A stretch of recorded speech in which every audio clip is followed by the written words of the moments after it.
Yeah. Okay, I'm good. Now that we're both recording. Yes. For our individual purposes. We'll start with a quick recap of last session. So, as we had picked up last game, still within the conquered House Natan mine, you all felt as a wave of presence, a tingling washed over you. Aureus's amulet prevented him from being seen, fortunately, but it didn't prevent the understanding of what had happened, nor the follow-up conversation that Ambrose had with Aureus through a myriad of sendings, revealing that he had investigated the identity of Darren Thar, identified you all as the Wanderers of Starlight, and located Midnight within Eriobor. Aureus, of course, responded by denying everything, mocking threats, and demanding a legally valid alphabetized account of his alleged debts, which, I can't give that to you in sending, man. It's 25 words or less. Well, you should use more spell slots. Rose sent a message to Domrius, informing him that Midnight had been spotted and may be under some risk, but Domrius replied with a, well, what do we do about it, type situation. You had opted Not my problem. not to send Emmeline because you didn't want to have to deal with that in the Oh moment. god. To be fair, Midnight didn't commit any crime. All they did was go out drinking. They don't know what was going on. The Very problem makes is sense. Midnight The crime. does know what was going on because she was privy to the planning sessions. The only one that didn't objectively know anything was Ken by purpose. But that's getting ahead of the story. We're not going to worry about that now. To be fair, try getting information out of Midnight. She literally all she can do is mimic. Exactly. Exactly. I could see it being a very frustrating interrogation. Right. Bad for both of them, I'm sure. You spoke with the remaining slaves, primarily with Rovan and Kale, and confirmed amongst yourself that stopping Venerus alone would not necessarily stop the ritual, and that you would need allies capable of acting within the city while you pursued Vashiel's father. Well, Rovan and Kale had offered help and assistance, basically the get my son out of here and I'll, give everything for Queen and Country to help you all type situation, to help you find Ilvara. You, in the end, opted to send everyone back to Starfall. First, the group that had mostly been freed, or had been freed during the initial conflict, along with Rovan and Kale, Kale's collar having been removed by a knock spell the session prior. You, or Eodos, opened up the teleportation circle, and Ken penned himself a little note using his most recent birthday gift. An emerald pen given to him by his fiancée that enabled him to hide a secret message within it. To the unintended, it came across as a simple, take care of these people, offer them, rest and, et cetera, et cetera. The underlying message was a little bit more jaded, I think would be the right word. That of, you had only just met these people, and that they should be watched. And in the end, if needed, that you trusted Taz and the others, the Vanguard, to do what needed to be done. You sent the message through with Kale and Rovan, and then continued on through the mine network, finally finding the remaining group of slaves that had been the remaining part of Kale's group, destroying the pylon that was keeping them in shackles and sending them through with a second teleportation circle. Which, while the spell slots are, that's one thing. The chalk. It's always the chalk. We gotta buy See. you like 100 sets of chalk. You'll never run out again. Or magic chalk that doesn't run out. He tried Well, that's that. the blood thing. That was how the blood thing came about. Yeah, Right. because we just the chalk supply. Yep.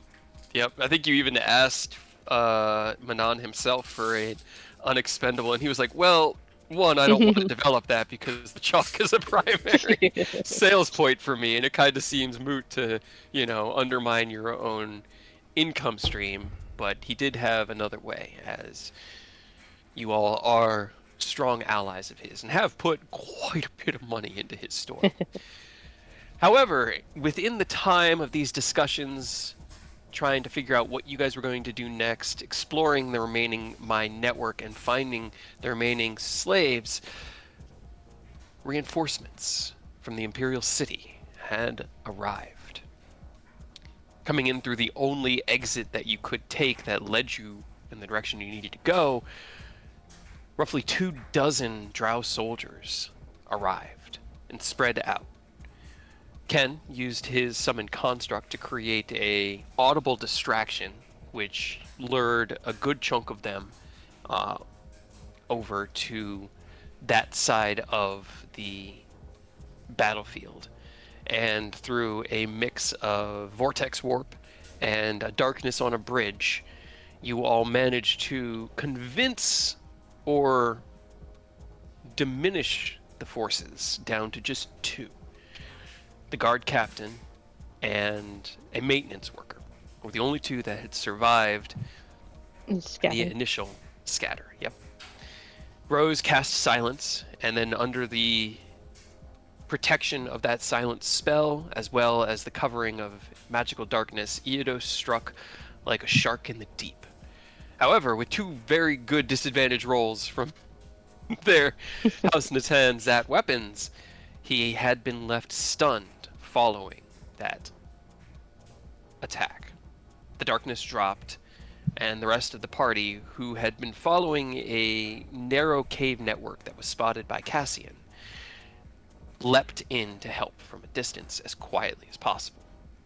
Eodos was protected in an Autoluke's resilient sphere to keep him from losing the last few cutie flies he had remaining. And Rose and Aerith jumped in to apply pressure to the House Natan guard captain.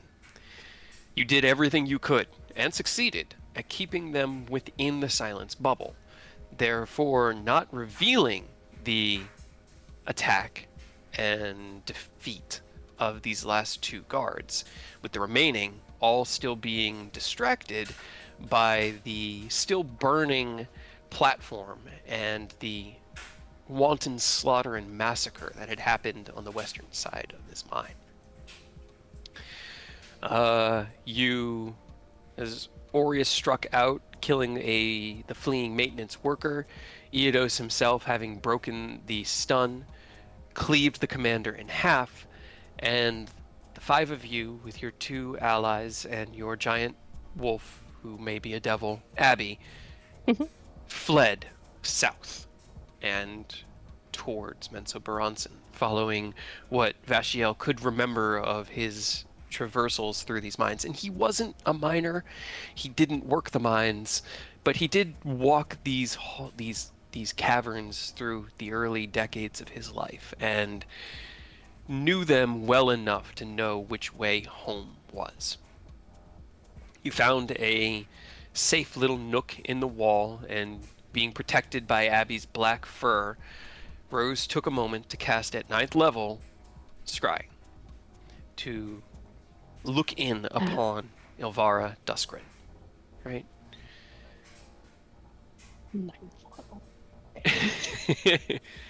You learned that House Natan was made aware of the rebellion in the mine, had looked in. Well, I guess you had learned that they had looked in on you, so that the scrying that had failed on Aureus was not the only one that had been applied in that short sequence of time, with the second one being originating from the Netanese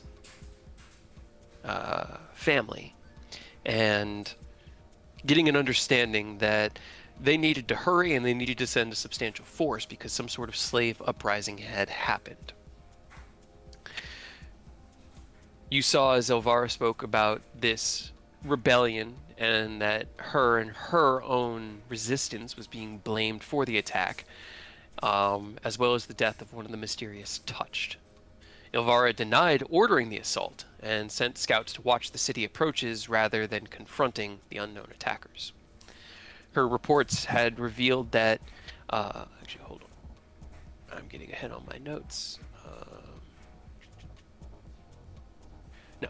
Her reports had revealed that there were thousands of people being gathered within the mine network as she spoke with her lieutenants or lower but still important members of her resistance. And that each site was being overseen by a powerful loyalist to the Emperor. You had a short discussion afterwards where it was revealed that Zilray Tenebrae was the one who had sent you on this journey to Vash, which he had believed his aunt had been killed alongside the rest of the rest of his family in his father's grasp for power and establishment of the Empire some 75 or so years ago. He reaffirmed that Mensa Bronson was still his city, but he accepted that Veneris might have to die. He still wants to try to get through to him, but he is not willing to sacrifice an entire city for one man who has made choices, and they are questionable choices.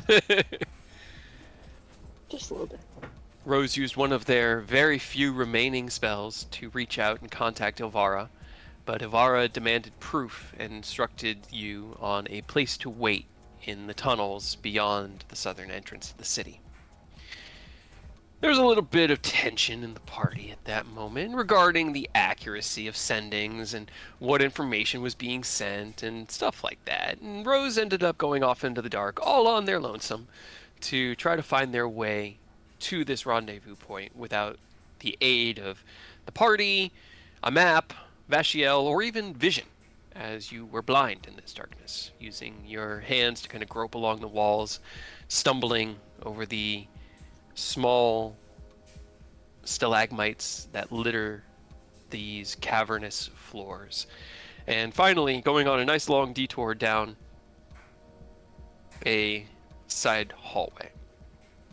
Enough information had been sent to Ilvara that instead of just providing proof within that meeting location, she told you to go there and that one of her lieutenants would be waiting for you.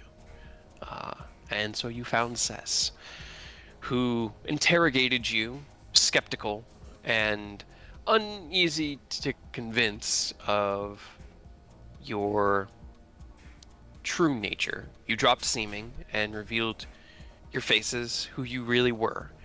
But it still only went so far, especially traveling with the Emperor's trueborn son. However, the mention of Rovin and Kale and the information of the freed slaves did give at least some insight as to the nature of your character. It backed up what they had seen, what they had heard in their reports. And so she led you through the tunnels to the small enclave where Ilvara had set up her resistance camp. This tiny village of a dozen or so tents with a clean waterfall providing drinking water and illuminated by the purplish mushrooms that seem littered all over the walls here. These ones not glowing with the reddish light hue to them as you'd seen in several other places like the Natan mine, but somehow remaining true to their form, true to their original identity, and staying in this deep purplish hue.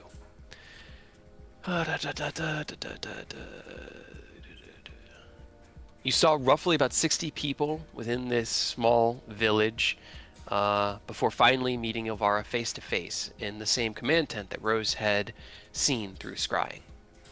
Elvira explained that nearly every major house had aligned itself with Veneris, that the old symbols and teachings of Lolth had been altered, Driders had been cast out as impure, and the Empire's leaders had begun displaying deep red and purple affectations, their eyes glowing with this deep red light that you had seen within the guard captain.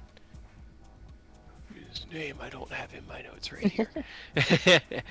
Erebus Natan, during the battle, as she had used her legendary resistances. Elvira had marked Menzoberranzan's important locations on the map, places of commerce, of production, of farming, of learning, of housing, of nobility, pretty much anywhere that she could think of. And as she began outlining these areas and pointing out the three that she had reports on, which were the... Where's that part of my notes? I'm just making sure I'm getting all the names correctly. The deep works of the Netanese foundries, the great fungal farms near Lake Donegarten, and the long-abandoned Temple of the Eightfold Web. You studied the map, looking at the locations of all of them, comparing them to what you knew of Asmodeus, and trying to make some circle or symbol make sense, but it didn't line up. They were kind of in a position along the southern edge of the city, spaced out, almost circular, but when you started to work in the other ones, it became less consistent. And as Ken studied the map, he instead saw not a pattern within the geography, but a pattern within the city itself. His growth of Starfall, this studying of what it takes to create a city-state, illuminating his insight that the three places were not necessarily geographical locations, but the hearts of the city itself. The food supply, critical to the people who live here. The Netanese mine, or the foundries, the deep works, providing the refinement of Netanite, as well as the production of all of the goods that were made within the city. And finally, the temple, representing the religious center of what was once this great dedication to Lolth. It became clear that this wasn't a transmutation circle or a sacrificial circle as you had encountered in the past. And as you spoke about what you had inferred, something clicked in Abby's memory. The final claim. A way of taking not just a physical location, but the true heart of the city itself, and claiming it for hell. 6,561 claimed by 729, bound by 81, overseen by 9, born by 1 architect. You studied the numbers while Ilvara, recognizing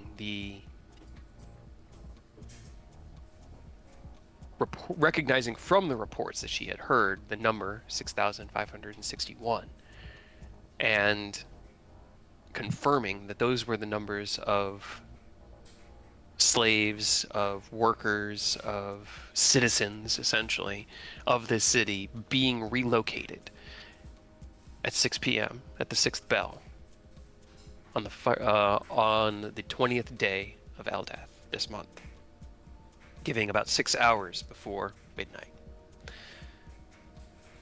Ken, without needing to roll an investigation check or an intelligence check, Ken recognized that each of these numbers was a power of 9, descending from 9 to the 4th, 9 to the 3rd, 9 squared, 9 to the 1st power, and finally 9 to the 0th power, which will always give you 1.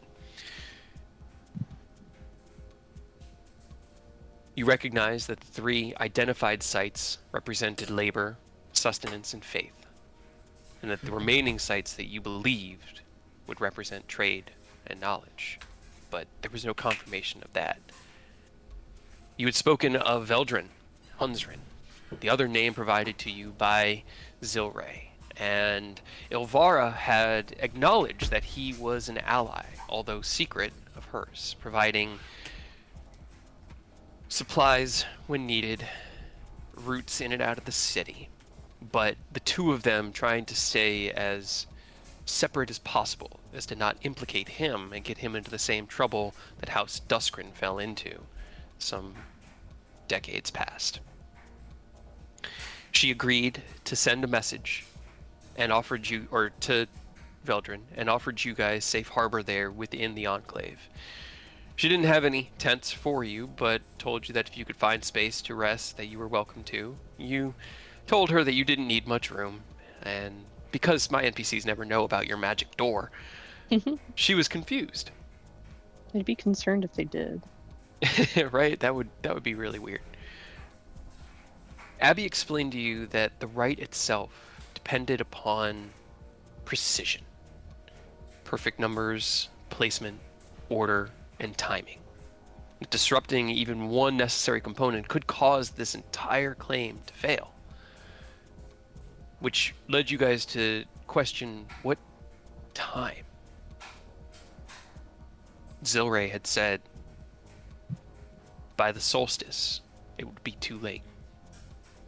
And in that moment of staring at the map, of thinking the implications, Ken had another insight, driven by his nature check.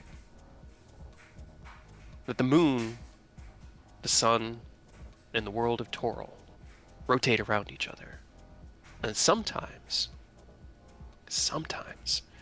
the world itself casts a shadow over the moon, turning it from full bright to a dark red, and finally blacking it out in totality, a lunar eclipse. And in that moment, he recognized that the next lunar eclipse was merely days away, with its totality apexing at midnight. And so you had your time.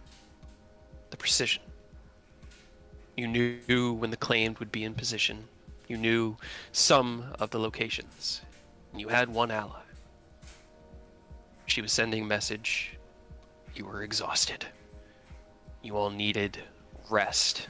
If nothing else, then you just get your damn spell slots back.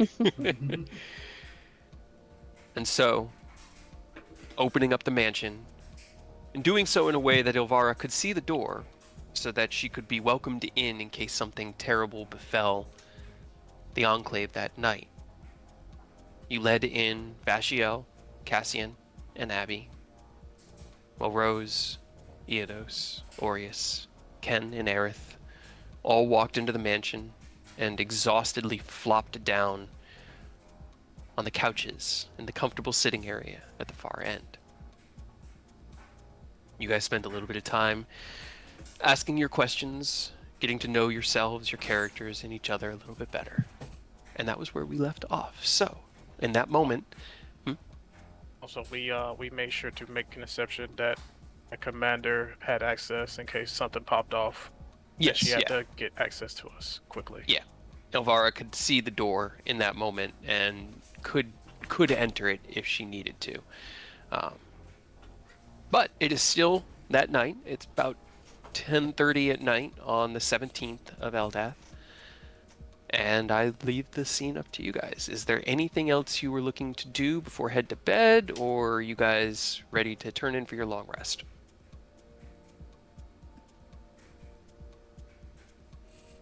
I think we were gonna do the long rest. No? Yeah. Okay. Or do we want to do the questions? We did, yeah, already Questions. did that. Yeah, we did questions. Sorry. Yeah, you were right. You were right. All right. That's why we As- both bring in ones. One by one, you found your way to your rooms. Aureus, Aerith, Kenton, Eodos, Rose. Do any of you stay behind? Any of you have anything else you wanted to do tonight? I made Rose- sure to put it on record last time I'm going to be swapping to Infiltrator for Yes. the time being. And you activated your Helm of Awareness and Yep, deactivated which- the Cloak of Displacement. Oh god. No. Yeah. I'm so excited. I mean, at Did least you we don't have to try to remember that one. train today? I think think so, we've because been a little today busy. today started with your you. Today was the same day that you resurrected Vashiel on the mountain, and I think you guys did Yeah. your training before. Yeah, we leaving. did because I did it twice. I did a second round at the monastery while they were going to Long fucking get the day. clothes for Vash. Yeah. Long fucking day. Yeah. Okie dokie. All right. Rose stays. As you each file out one by one, Rose staying behind. Are you going to bed at all tonight, Rose? Later. Then the first thing I need is to send Orius a message. Oh, No. whispers. Whispers. Why? Does he have my itemized bill? Whispers. Wouldn't that be something?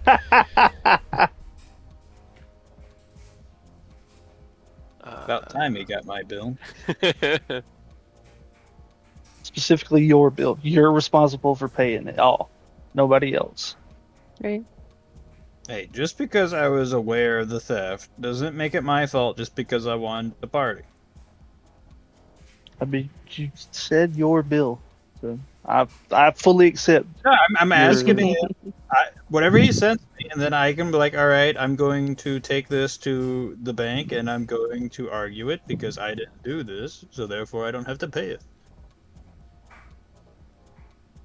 The only thing he can get me on. Hell yeah, I love how that'll work out. It'll be Right? perfect. In and out, Yes. 10-minute adventure. Fine. Who doesn't love a good little, like, quick jaunt into bureaucracy, you know? Hey, I got that nat 20 on the law book, so obviously I know everything. That was a general law book for I like, yeah. It is a joke. Oh, good, good, Yes. good. Now, what we could do is open up the book dimensions for you, and you could start each night studying to really catch this man slipping I mean, I already yeah. have so when many you things. finally do. Orius has so many things he needs to study at this point. It's kind of annoying. Good luck with that. We don't have That's time your for any own of that. fault. I'm aware of that. I'm not blaming nobody. But I got things I want to do, and that involves a lot of studying. Do, do, do. Don't worry, we got another 5 years to get it done.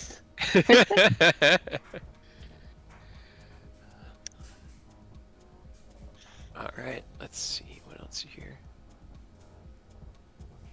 I like the way that I worded this in my. Hey, It's a just little- think if. Sorry, go ahead. What's up? No, no,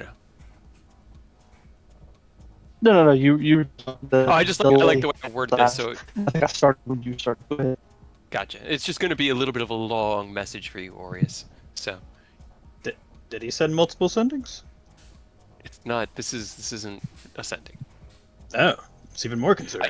I just can't say it above table. Oh no! Did he no. dream my boy? Everyone getting definite the- yourselves, Maybe. and then Kate will send us a message when we can come back. Should we? You should get like what is it called? Where you have like a separate channel set up, and then you call it like the Tyranny of Is there a Dragons. whisper channel. Yeah, I think we did that before, but it was fucking Earth's Discord up. Yeah, moving in and out of channels It can was- be a little it was tricky.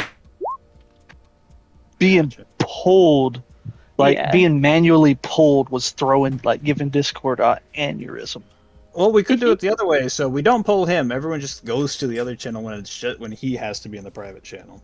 I think that should Right? all come through in one whisper. If it doesn't, Well, will- I can move channels. It was purely just me getting Oh Lord, yoinked by it. I can add in. I got a page I gotta read. Yeah. Isn't that exciting? So much knowledge. I believe in you, dude. How late do you stay up, Rose? They pass out on the couch. Okay. How much do you drink of the bottle you brought? The whole thing. Okay. Fantastic. Right. That's just wonderful. Okay.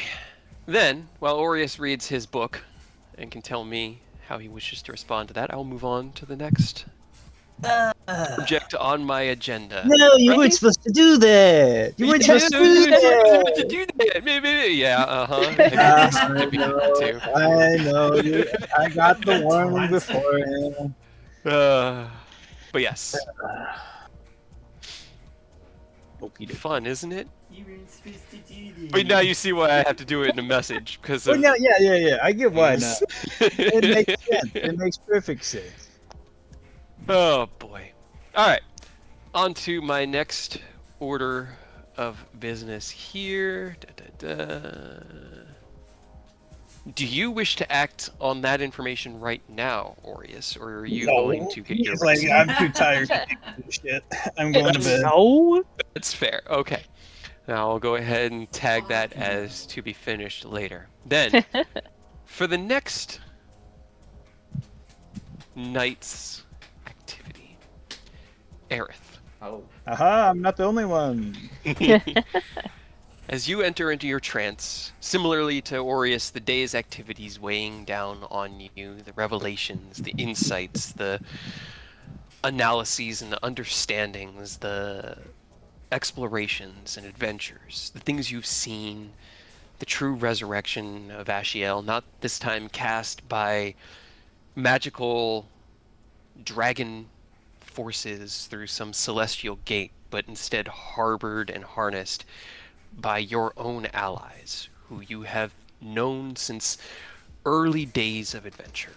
These 4 other chucklefucks who helped you long ago save a city from burning, now capable of bringing the long dead and destroyed back to life.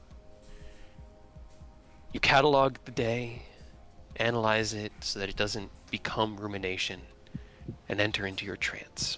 And as you enter into your trance, you find yourself in a familiar classroom. Oh, joy. Sitting before you, let's see, hold on, where's my correct one?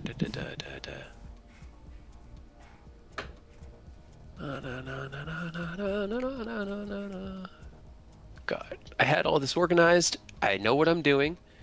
I know it. Trust me, I'm a DM. I trust me. I got this. I believe. Okay,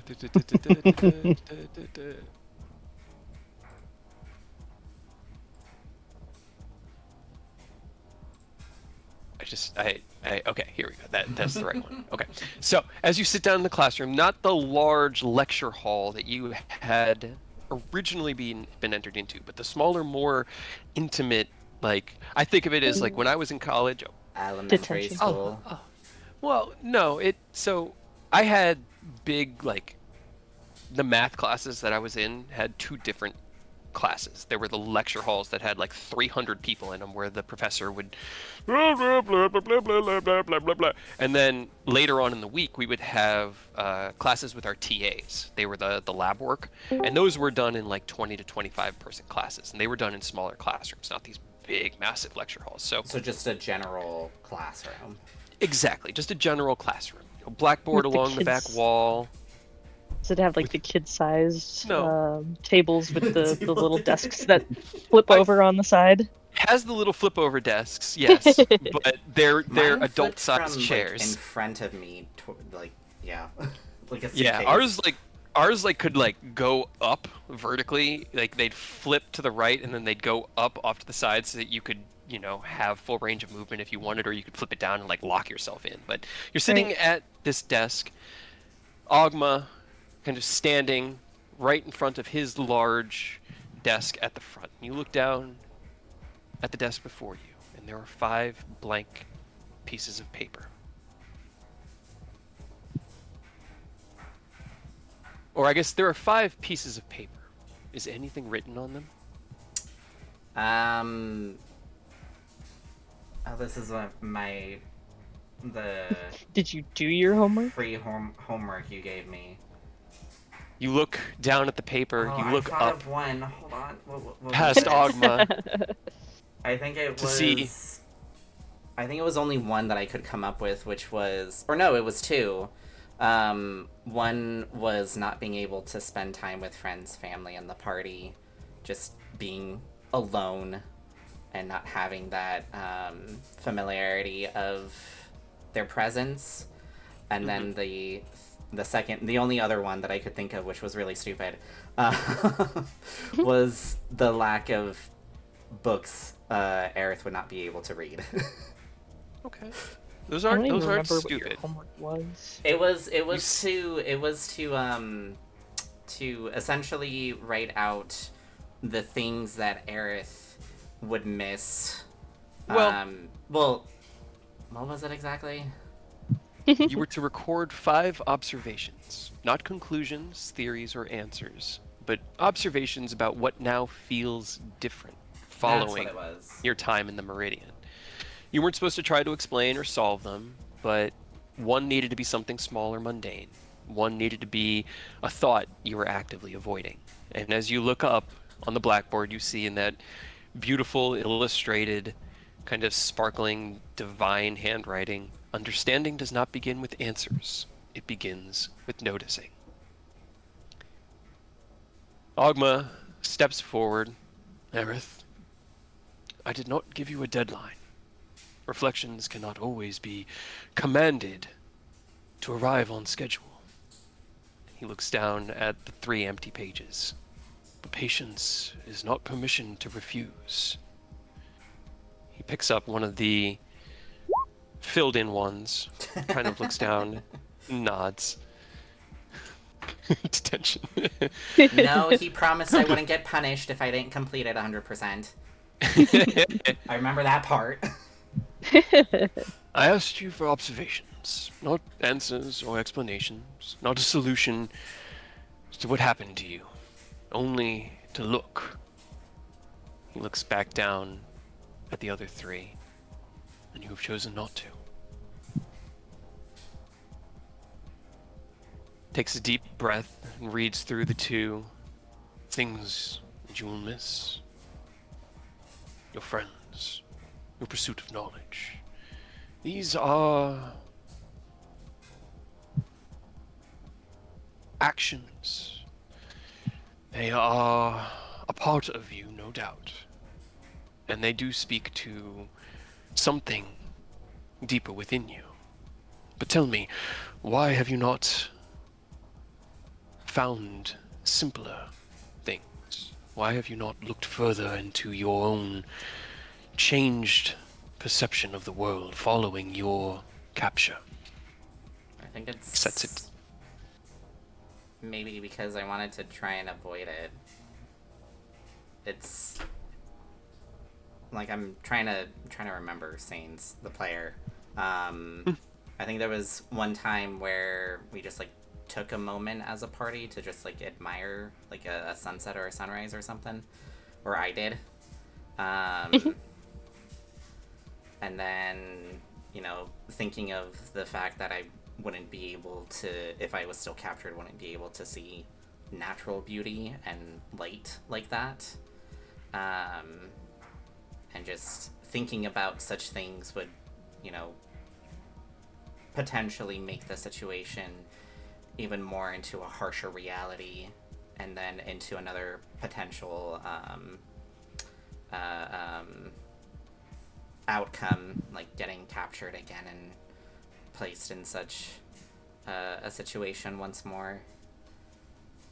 So it's that fear of seeing the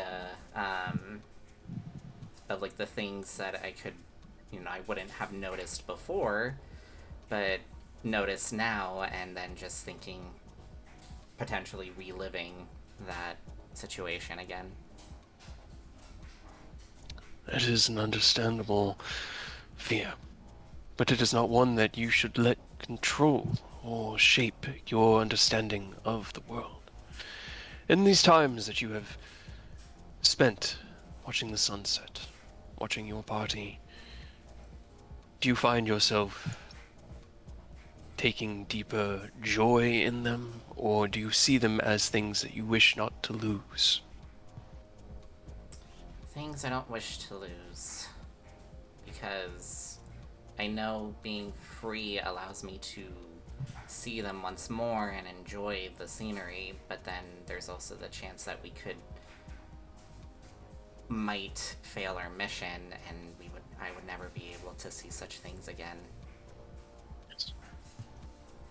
It is the fear of all of us who work to protect this world, that the beauty of it would be lost, never to be seen again by mortal eyes, the divine reflected within the physical world.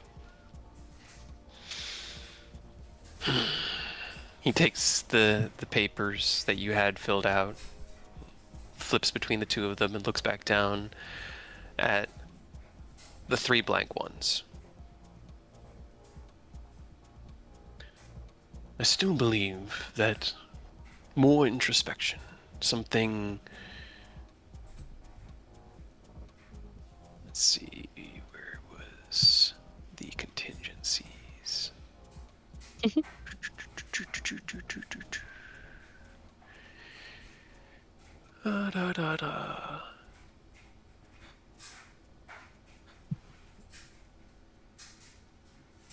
You have spent time analyzing this, I can tell. The first thing you think of, the first thought you try to push away when you think of the Meridian, what is it? When I think of the Meridian, Of your time wow. helpless there. I mean, I was mainly bored, and I tried to annoy my captors. But Best way to survive. the best way to survive. But I found the place itself extremely interesting. Just later knowing, after being freed and knowing that it was this space out of time, and just like the concept of it intrigued me so much that maybe I could do that, but not messing with time, but just in a similar manner. Having seen the sacrifice made by the guardian of that place, would you make the same sacrifice to create a bastion to protect? I would try and avoid a sacrifice if possible, because I know, being an adventurer does require a lot of killing, and I've killed a lot of people and creatures and things like that, but, they were for the mission, they were for a purpose, but sacrificing something for, an interest or a concept, it's not really worth it. A sacrifice need not always be the loss of life. In the case of the Meridian, its keeper sacrifices their freedom, confining and restricting themselves to that place, and in turn grants the boon of existence there. You are concerned of losing your freedom, your ability to perceive the beauties in the world, see and act with your friends. If such a sacrifice were to be required for the protection of the world, could you? I would. If it was for everything else. Maybe not a guardian, but I would see if I could do it myself. Such places need their guardians. Then I would But- ask for permission. See if they're willing to do it. If not, then I'll find an alternative.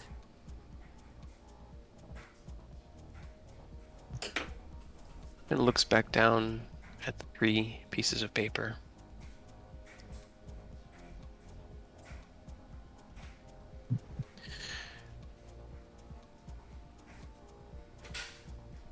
I believe this lesson of introspection may have brought us to the correct result. Your time restricted your freedom, made you helpless, and that itself has been the core of this discomfort. What do you plan to do now to ensure that you are never helpless like that again? You already bear great power, and yet, in that moment, it did not protect you. First thing I thought of were like runes or tattoos that could assist in such situations. Just like temporary ones to have that can like activate once certain conditions are met. Magic kind of tattoos. I mean, they'd be He like smiles. one use only, and there'd be like a long wait period to try and reuse it. That's my concept. Magic can be immensely powerful and of great use, but there are forces in our world that can be stronger than even magic. Think about your time there. Think about the things that have changed since then. Choose one of them.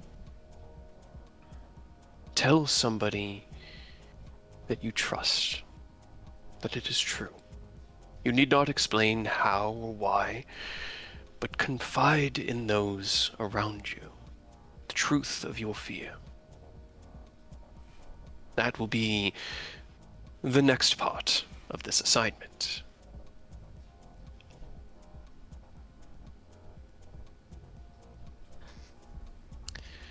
Can I get that in writing? Yeah. Let's see. Okay.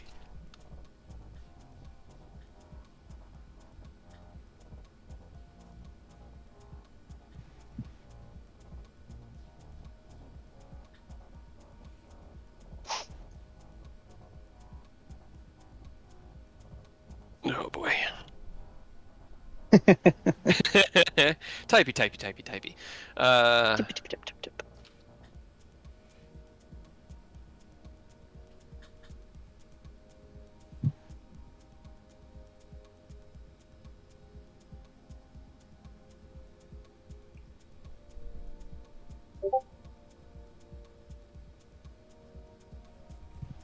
Now, this is not something that can be completed here within the classroom.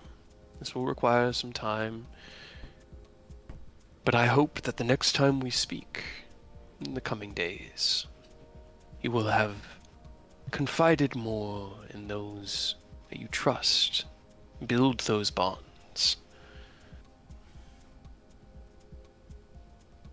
Understanding begins with noticing. Do not forget that.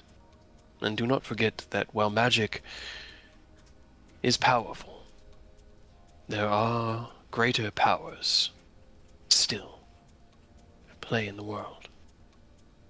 Think of what released you from your binds, what strength brought that constriction to an end. And we will speak again shortly. He scoops up the 5 pieces of paper, turns around, you see him pick up the very familiar looking workbook, and as he flips it open, they kind of, in a flash of that divine power, merge with the workbook. He turns around. Begin. And your trance ends. at the end of the 4 hours. Yay, long rest. Anything you want to do in the 4 hours before the rest of your party awakens, Elf? You put some emphasis on that elf. Am I getting some hostility here? It just complicates things so much to have you have 4 hours when everyone else is still sleeping. How is it complicated? Elves get up earlier. Elf. Elf. I will probably do my own training for meta magic. Okay. Go ahead and let's roll training. My Where plus is- one to charisma. Where is this document? Oh my god. Oh yeah, where did I put Who it? knows? Oh, here it is. I got it. I have it. It's That been should not like be.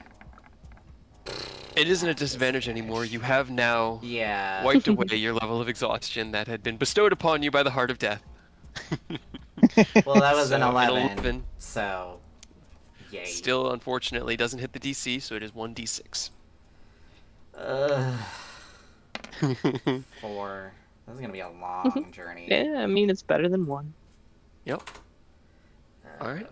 49 As you finish your training, turn to your research, your reading, getting some breakfast, probably there at the end of the 4 hours. The rest of you awaken from your long rest.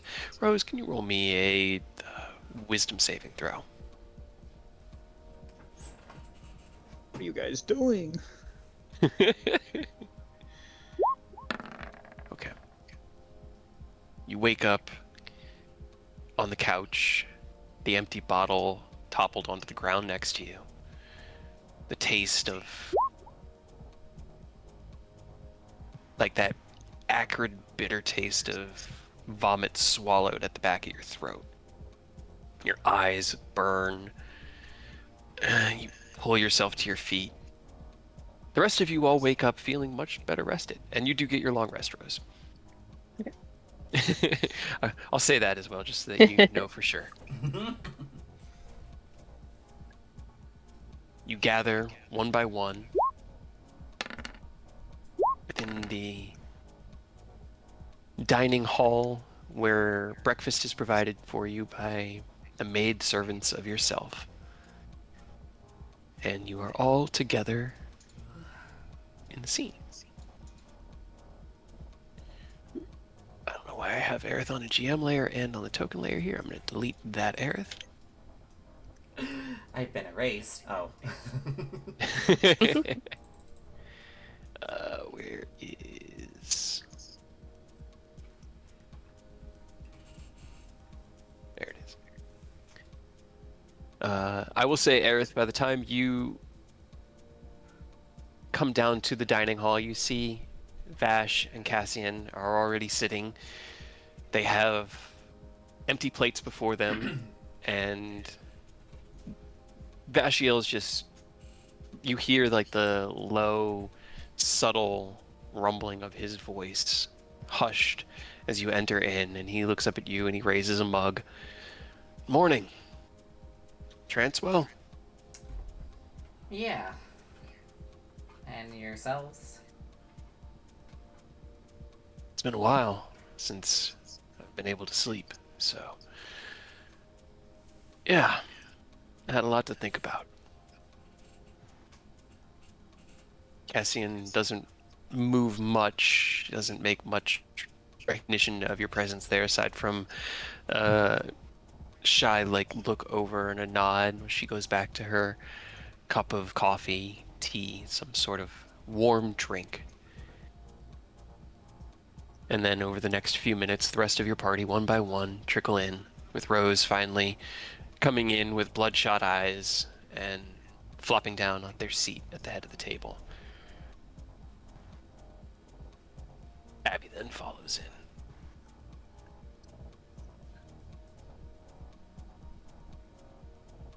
This place that you have. Looks over at Vashiel. I know, right? It's not... In our time, traveling together,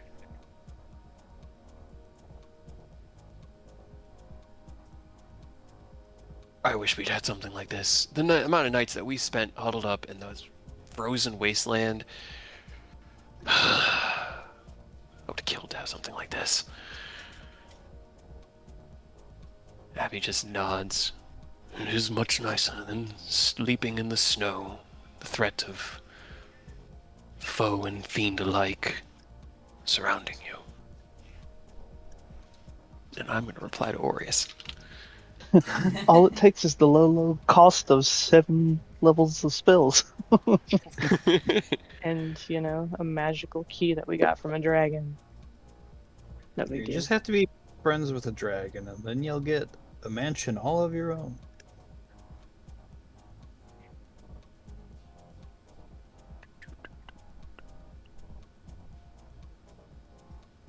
Where is my...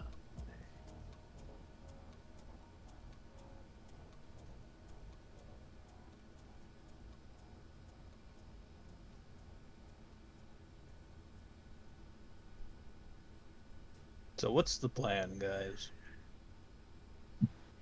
Not die. What plan? What plan? We make That's why I'm plans. asking. That's why I'm asking. We We talked in usually circles. have a general plan, usually. We talked in circles for hours yesterday and didn't get any closer to what our plan is. So, Right. I don't think we have one. Wait, no, I thought we wanted to talk to the merchant guy, right? She's First. going to contact him. I don't know when. I hope today or last night. Alright, I guess we'll use whatever information she's got for us from that and move from there. And talk in another endless circle. Great.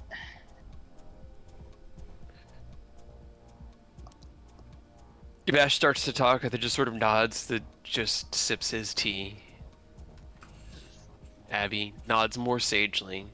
These discussions bring understanding, and while we did not get a clear course to follow, we did gain insight. I mean, this is usually how all of our planning sessions go, and then we kind of just fucking wing it. So. But we're able to wing it because we got information from talking in circles. Did we? Is that how that works? Right. On occasion. Well, about that. 60% of the time, it works 100% of the time. Exactly. Yeah.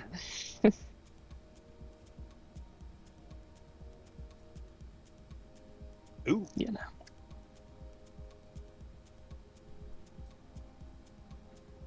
I mean, regardless, our plan, I guess, is to go and talk to your dad, as it always has been. Right? Convince him to stop being such an asshole. Yeah, well, or try. It's mostly on you, though. Great, no pressure. Nah. I mean, what would we say to him, I guess, besides, hey, knock it the fuck off or we'll kill you? I mean, that's what I was... It will kill you in a way that is far more definitive than you've ever Permanent. experienced in your life.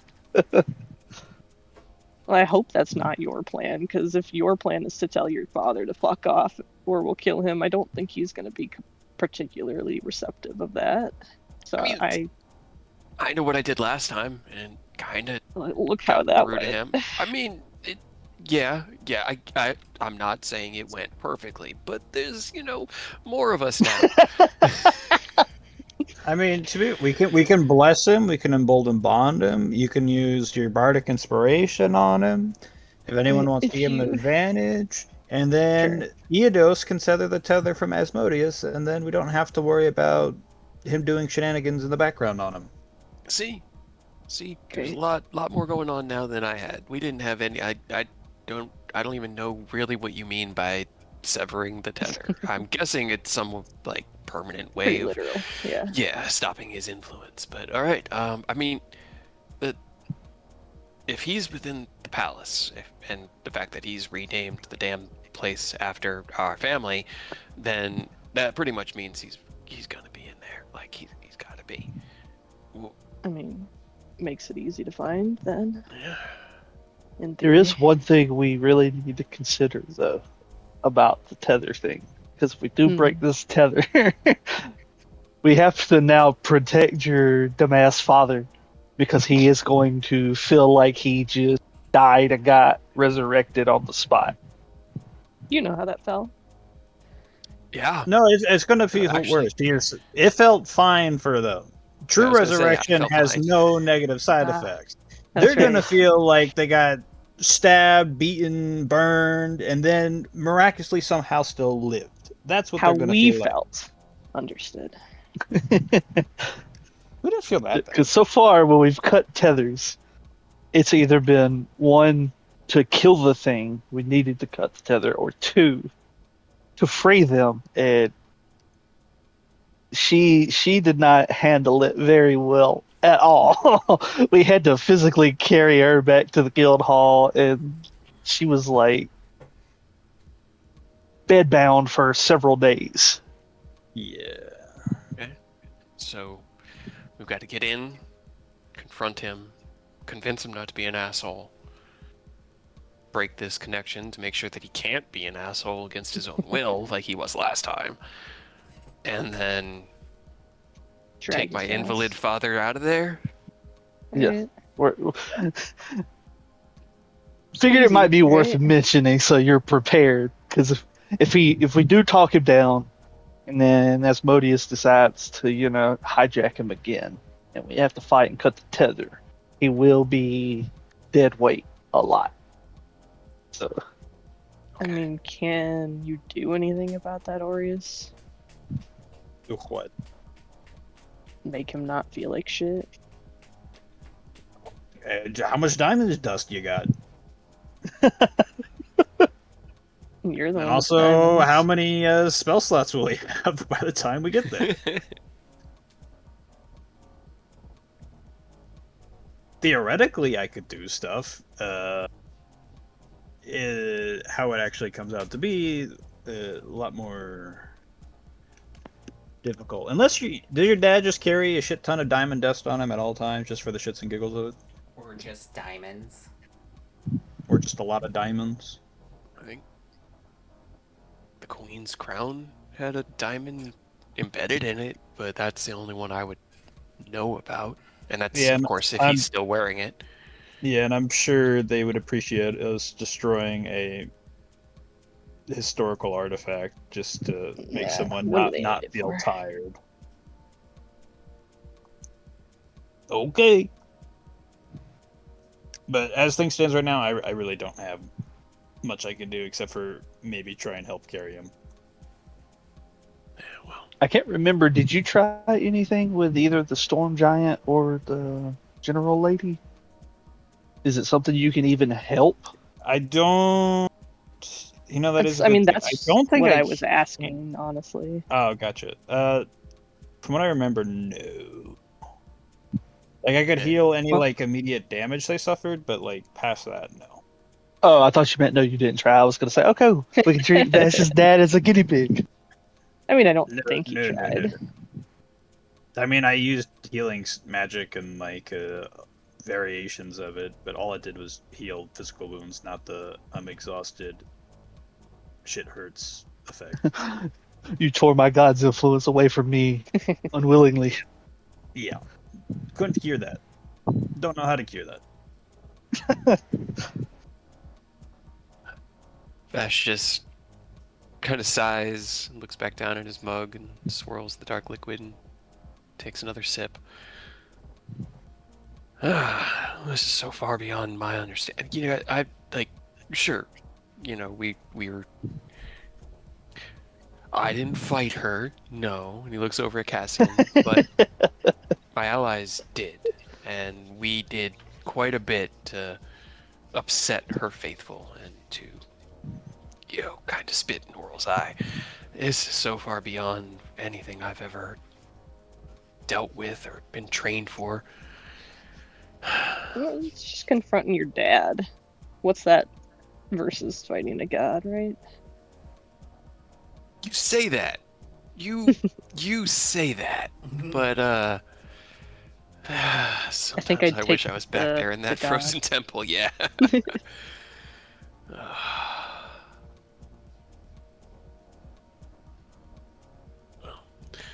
We shall gather our strength. We should make ourselves as ready as possible.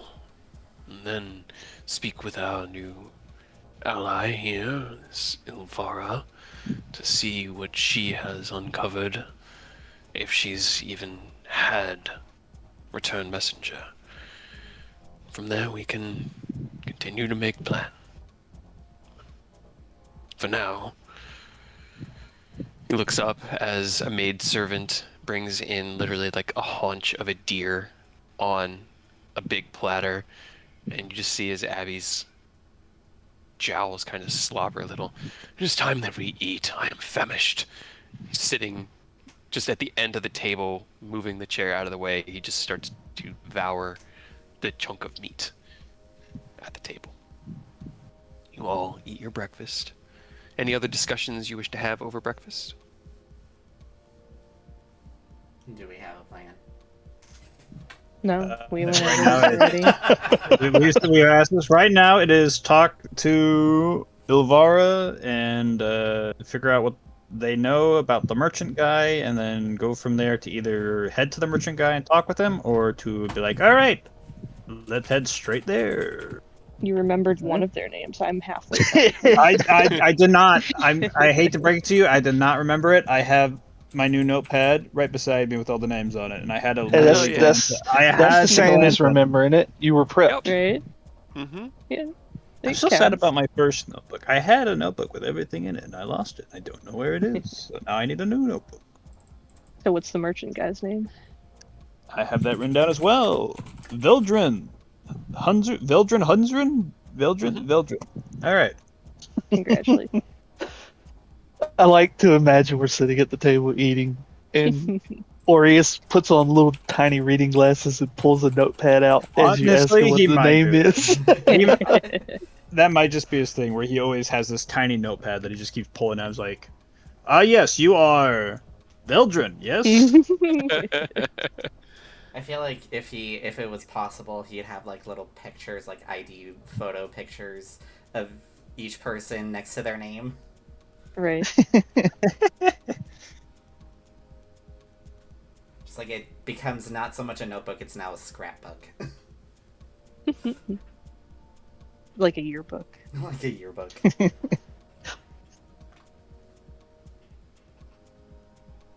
Well, we We're often just- have it happen. Did anybody get into any sleep-based shenanigans? I know everybody likes to fucking mess with people.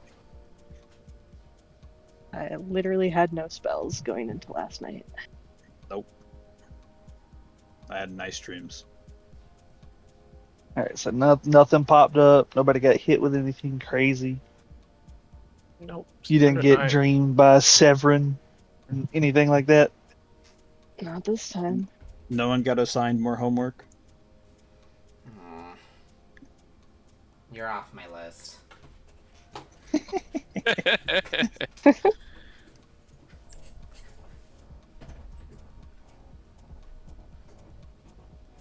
Also, since Ken is unattuned to it, do any of you guys have open slots to throw on a fucking cloak of displacement? Because that seems very handy to not have somebody using it. I have never had an open slot. Half of an open slot, but I kind of need this ring of non-detection right now because I don't want I do. Mega Mind looking at I us. do. You already have a cloak. You can't wear both. Oh, that's right. I'd have to replace it. Yeah. Would it be That was the problem. worth swapping out whatever cloak you have for a displacement? At least while Ken's not mean- using it. I don't know what your cloak is. I'm gonna be honest. His with is the you. one that prevents crits and gives them resistance to fire. That was my old cloak, Yeah, Man, that's pretty good. So right? it's two things compared to disadvantage on attack rolls.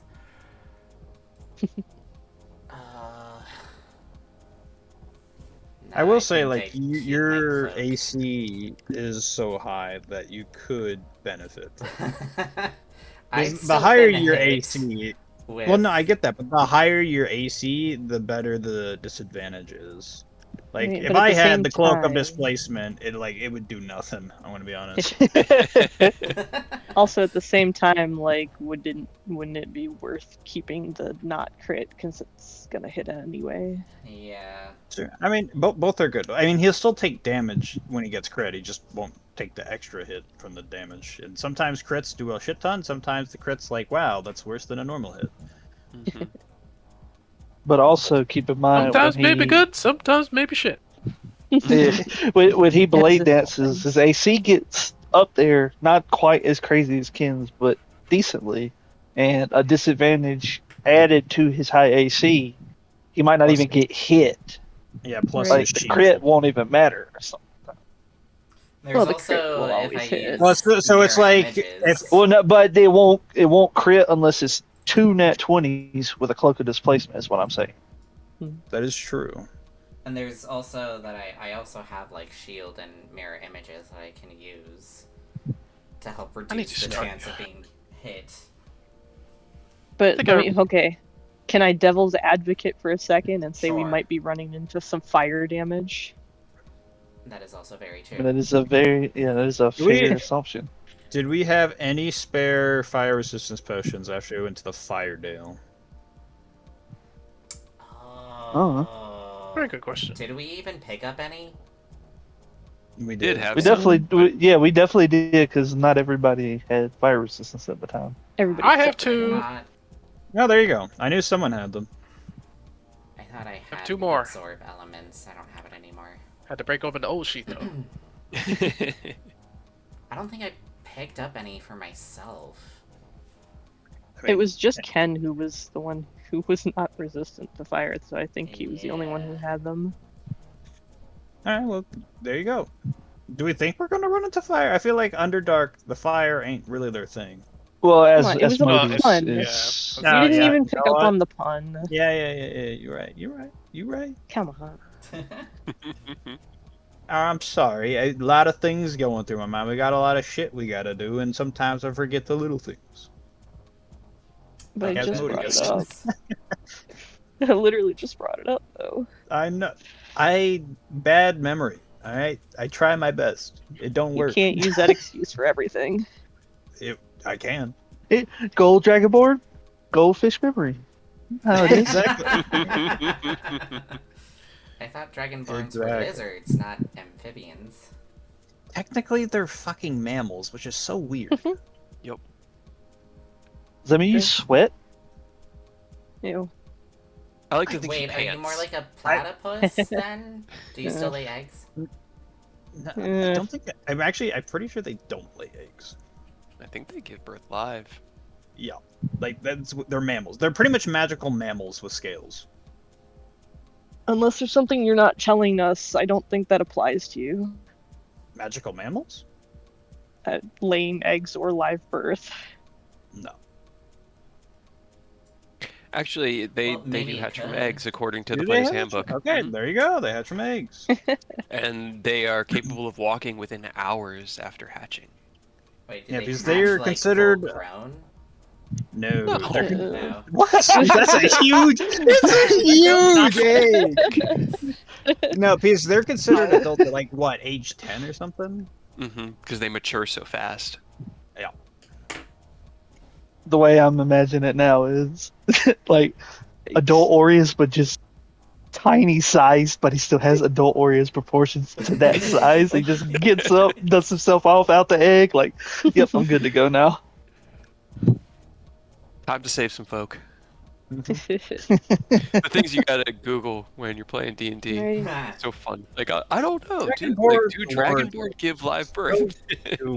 Dragonborns are so goofy because there's also like different lores for them too, depending on like the editions and whatnot. So they're all goofy. Dragonborns are goofy. Do whatever you want with them, honestly. It's your choice. I mean, have the I've played I like or this. I've portrayed dragonborns to have them look more human because I suck at drawing animals. Let me be a Dragonborn that's like an axolotl. There are. Just always I'm pretty sure smiling there are. with that silly There goofy is. smile. There's if you look at pictures of Dragonborns, like they range from like they have like the sea frills to like they look like they're made out of rock and stone to like they're really like lanky and skinny to like they're just fucking big giant Gemstones. fucking lizards to Rock and gemstone. stone, you say? Fucking stone! Rakal! Dragonborns are like ridiculously diverse in like proportions and looks and colors and everything. They're said to be one of the taller races next to like Yes, they are. Goliaths. Yeah, Or Goliaths half are still Goliaths. taller.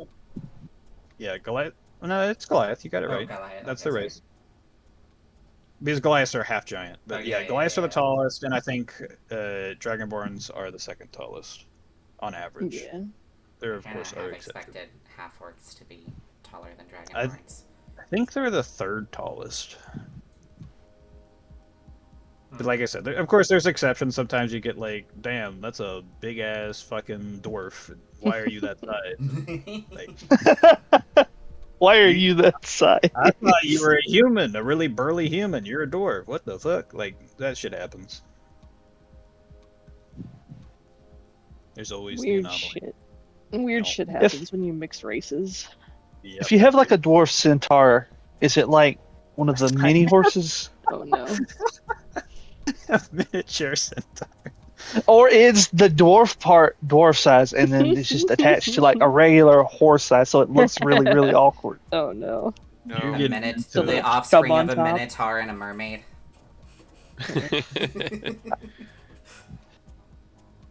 Just a regular guy.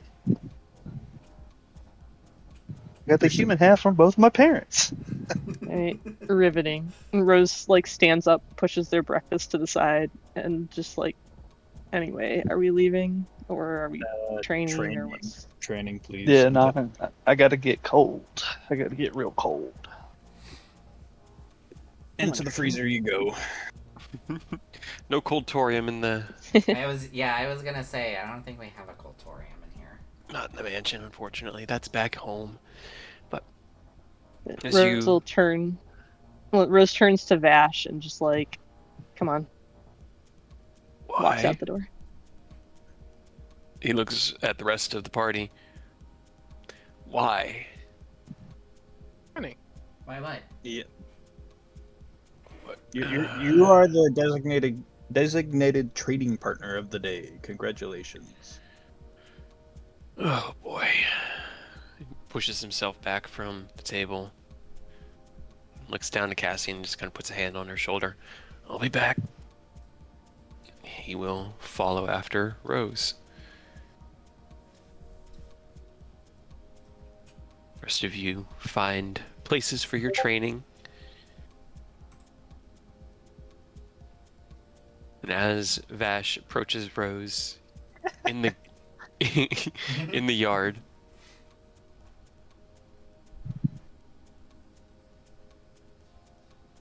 oh no. Kind of like walks out as what are you doing, Rose, as he approaches? They have Zen unsheathed and like on the ground, and they're kind of just like leaning, propped up on him, waiting, just like head kind of on the back of their hands. While you're waiting. Are you all right, Paladin? I don't know what you're talking about. I know you as well as any other could. Are you all right? Do not lie. It's a little forward. Wine and dine first. I would if I had arms, Oh, a stomach. you'd go on a date with me? You are deflecting away from the question. Probably. But Certainly. I'm curious. Answer mine first, and I will answer you.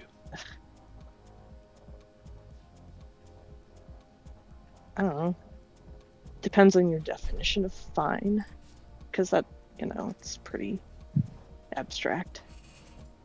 Are you Or capable okay. of enduring the trials ahead without further destruction of self? It's also pretty abstract. Am I capable of fighting? Sure, I'm good. How much of yourself will you chip away one day at a time before there is nothing left? This is what I Find out, fear. won't we? It is not something that you want to find out. By the time that you have reached that point, the warrior you were will no longer be who you are. And while you may retain their strength, the character, the direction,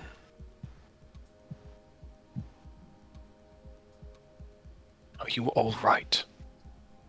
Can you do what needs to be done without becoming that which you fight against? I'll do my job.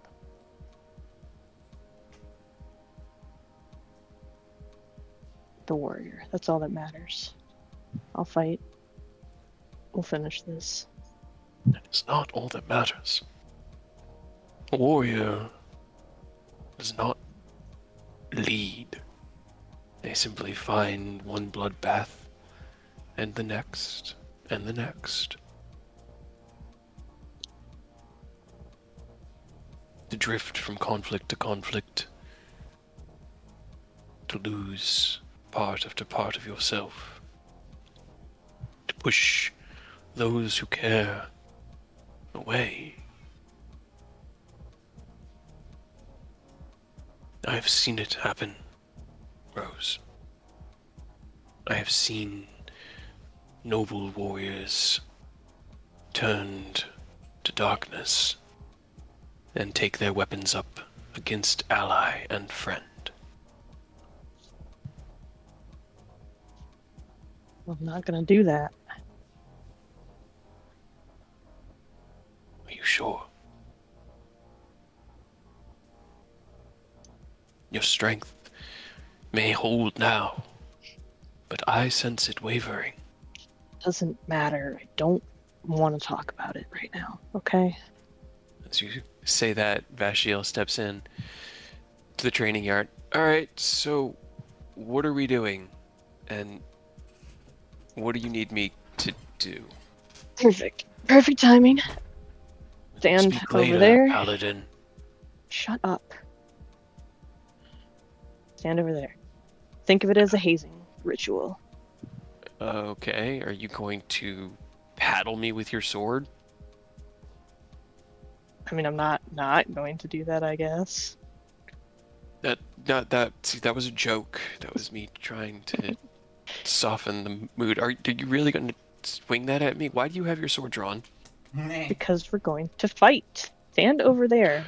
I don't want to fight you. It's not a real fight, it's training. I need to see what you're capable of. You're not part of our party. I haven't seen you fight for Sure you have. months. I saw you fight once. That's all. And even then, I don't really know what you do, to be honest. I wasn't really paying attention. See, the whole hand-to-hand thing, the swords, that's what I don't do. So, Okay. Well, then how do you fare against it? Because there's going to be a lot of people fucking swinging swords at you soon.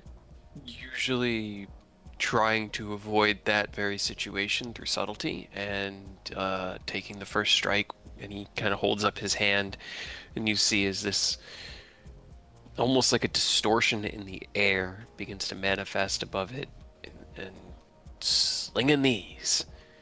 Cool. Well, let's see what happens when worst comes to worst.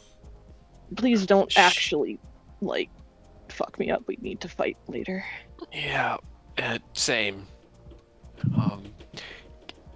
Training against Vashiel is going to be tricky because he does not have any weapon to defend himself with. His defense is, and always has been, run away, keep distance. So that's what he's going to be trying to do during this, is evade and run. It'll have a slight effect. It's not disadvantage, but it's going to have a slight effect on your training DC. Just give him a stick somewhere and just pick up the stick off a wall or something. Off a tree. Like, here's your weapon. Fight. I forgot. It's a charisma check, right? Charisma check. Yep.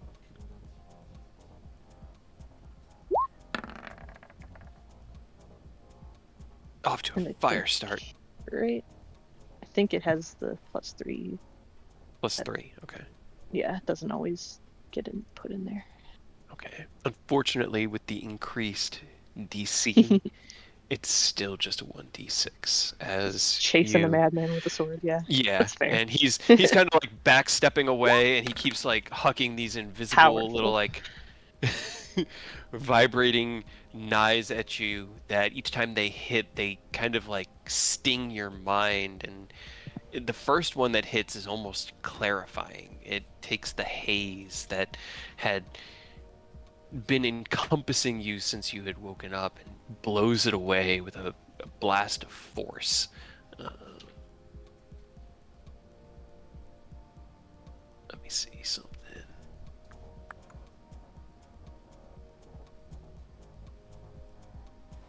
You take 12 psychic damage through the course of the battle, and just his inability to pull a magical punch like that.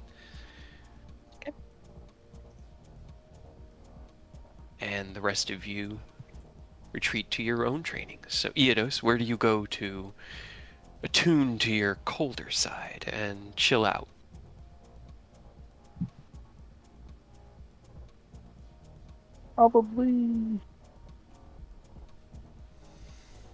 Probably by this little outdoor area up here in the top left corner. Okay. You're gonna freeze on Maybe Garden. near this little, the little pond. We'll just step near it. Use it as the focal point for the cold. Go ahead and we'll do your training next. As you sit down in this beautiful space constructed within the mansion, this tiny piece of the real world here to provide sanctuary for those who find nature a retreat. The gentle lapping of the pond against.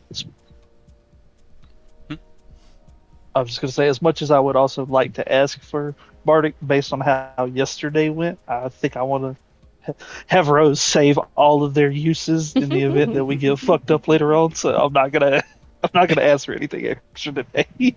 Okay.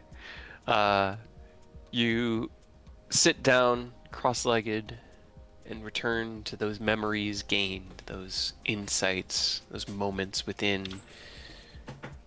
And that is 4d6. As you open your eyes and see the edge of the pond crystallizing in frost and ice, the cold around you dropping the temperature, the trees themselves kind of like the leaves shriveling up ever so gently against the cold. Ken, what about you? What's on the docket for training for you this morning? I think I'm gonna need a partner to have it more to train effectively. So You want my help? What are you training for? Shield Master. Then I think out so- of the remaining, I probably would be the better choice. I don't think I could do my training on your training very well. Train with the giant wolf. Ah, there you go. That's a good one.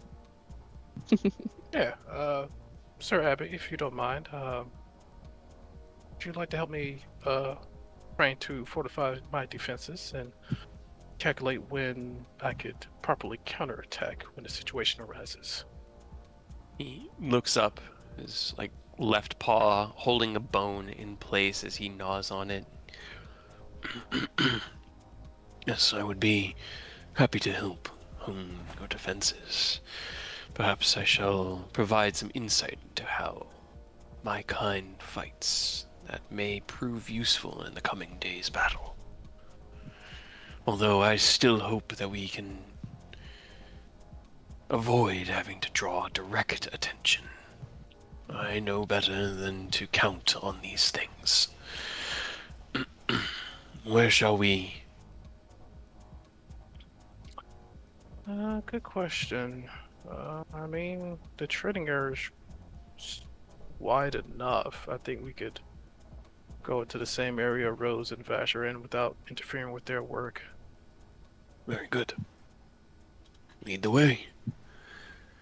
As you push yourself from the table, and Abby stands up and shakes, following you out and into the training yard. You walk down along like the southern edge of the yard as you watch Rose swing the sword kind of haphazardly, and Vash just backsteps out of the way, spins, gets distance, and throws a knife. Fucking running away! I told you this is how I fight. You said you want to see how I fight. This is how I fight. You Use your hips, Rose. Zen is conspicuously silent. Might fucking get you next. As Abby... All right. Be on your guard. Here I come. And roll me your training, Ken. I believe it was strength. Narratively gaining a feat. It is strength. Gotta be kidding me. Hey, you guys are getting them all Feel out of the it. way. Like you and Rose, it just knocking it out of the way early. So that is 1d6, as normally these trainings are done against humanoids or creatures with weaponry, and while that I was like, I got max at least. there you go. And while that is very useful for providing insights into how to defend yourself against them, Abby fights like a devil. He fights with almost a recklessness in the way that he throws himself through the air. The weight as it hits your shield sends you skidding back along the stones, and then before you have a chance to recover, he's back on his paws, circling around and striking out again, forcing you to twist and pivot and block again. Each attack barely giving you time to gain insight into how your defenses are even holding up, let alone providing opportunity to repel. But you do make some progress, as all training, or at least provides some progress over the hour. Aureus, what about for you? I was trying to work on meta magic. Gotta pull it up 1 second. I think it was charisma based. Yeah, meta magic adept for twinned and subtle. I think that was charisma. Yes.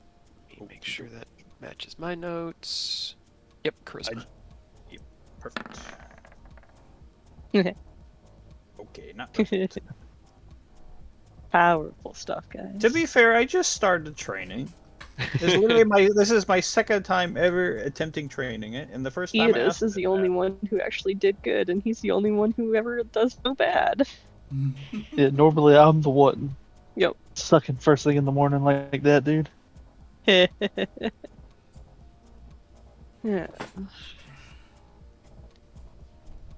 It's fine. It's fine.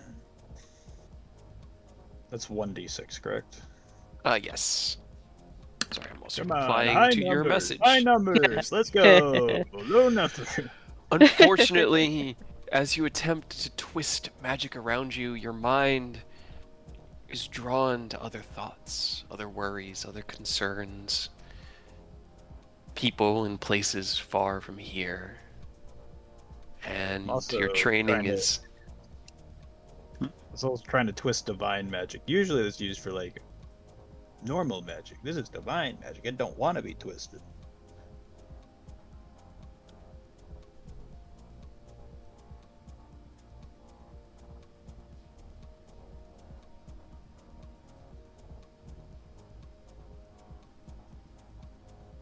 Let's see, let me make sure I got that down to 25. 1, 2, 3, 4, 5. 1, 2, 3, 4, 3. Don't worry, we'll twist that divine magic. I will rip someone's bones out of their body. It will take time. We'll figure it out. I've gotten good at this. Just intuition. It's like that's 25 right there. Yeah, that was exactly it.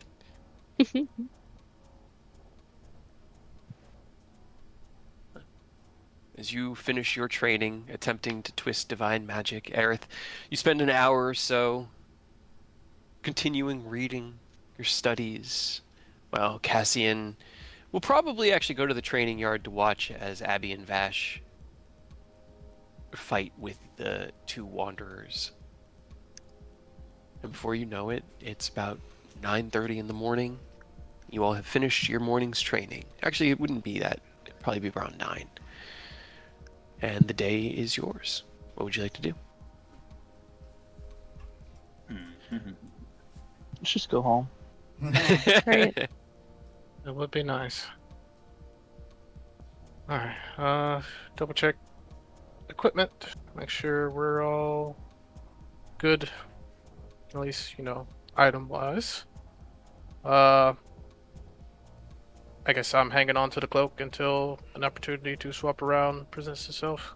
Yeah. Depends, Yeah, I don't Eric. think Did you anybody wanna has take the it or not? spots. I mean, I can hang on to it. I can still wear it. Yeah, I don't. Aerith, did you decide if you wanted or not? Because you were waffling. Nah. Okay. I feel better knowing that I can't be crit. And fire resistant. And Right. fire resistance without actually having to drink a potion. Yeah, Everyone dude. could help. He's just rubbing it in your face when you're trying to let him have a cloak of displacement. Oh, that's fine. I'm getting close to modifying my armaments to where I can wear another attunement. So Fuck you. When are you gonna work on making it so we can all get another attunement? That's what I'm. the time hasn't presented itself yet. Nah, it's I fine. have a feeling I'm Take your going to time. need. Take your time. And you're too busy doing things for other people who aren't us. Also, before we get into like the thick of it, I can never remember what are the differences in your two modes, so we know. Guardian is pretty much tank mode. Thunder gauntlets. I mean, that's pretty much it. Oh, my claw grab move is also part of Guardian mode. Infiltrator, I get 5 feet of extra movement. I get, well, it says advantage, but I get a neutral roll on my stealth. Lightning launcher lets me shoot out small beams of lightning, and if it hits, they are. Oh, let me read this right. I think they take extra damage once per turn. Oh, they had another effect where they can't. I think they can. Any creature that takes lightning damage from your lightning launcher glimmers with magical light until the start of your next turn. The glimmering creature sheds a dim light in 5-foot radius, and it has disadvantage on attack rolls against you, as the lightning jolts it as the light jolts it if it attacks you. In addition, the next attack roll against it has advantage, and if the attack hits, the target takes an extra 1d6 lightning damage. I mean, that's definitely helpful somewhere like this. Yeah, so you I also have could just tag people and set y'all up. Hell yeah, good to know. I also have increased move speed and advantage on stealth. Nice. Neutral roll, Right. honestly. Yeah, because of heavy armor. Yeah. But it's not disadvantage, so there's Right. that. That's good. You walk faster though. That's good. Oh boy. Oh boy, 5 feet. Hey, Hey, that 5 feet might matter, dude. hey, hey, and if I pop haste, that's 35 times 2, That's true. excluding dashing.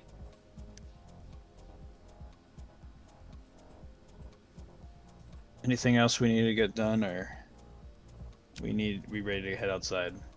I mean, I guess I was going to just do it, but do you think it's a good or a bad idea if I bring Elvira in to Love, so if she needs to talk to us while we're gone? All right, I'm gonna give my gut feeling on this before we get. I am like 90% sure. At the end of this, once we get your dad problem resolved, she's gonna try and either kill your dad, kill you and your dad, or kill all of us.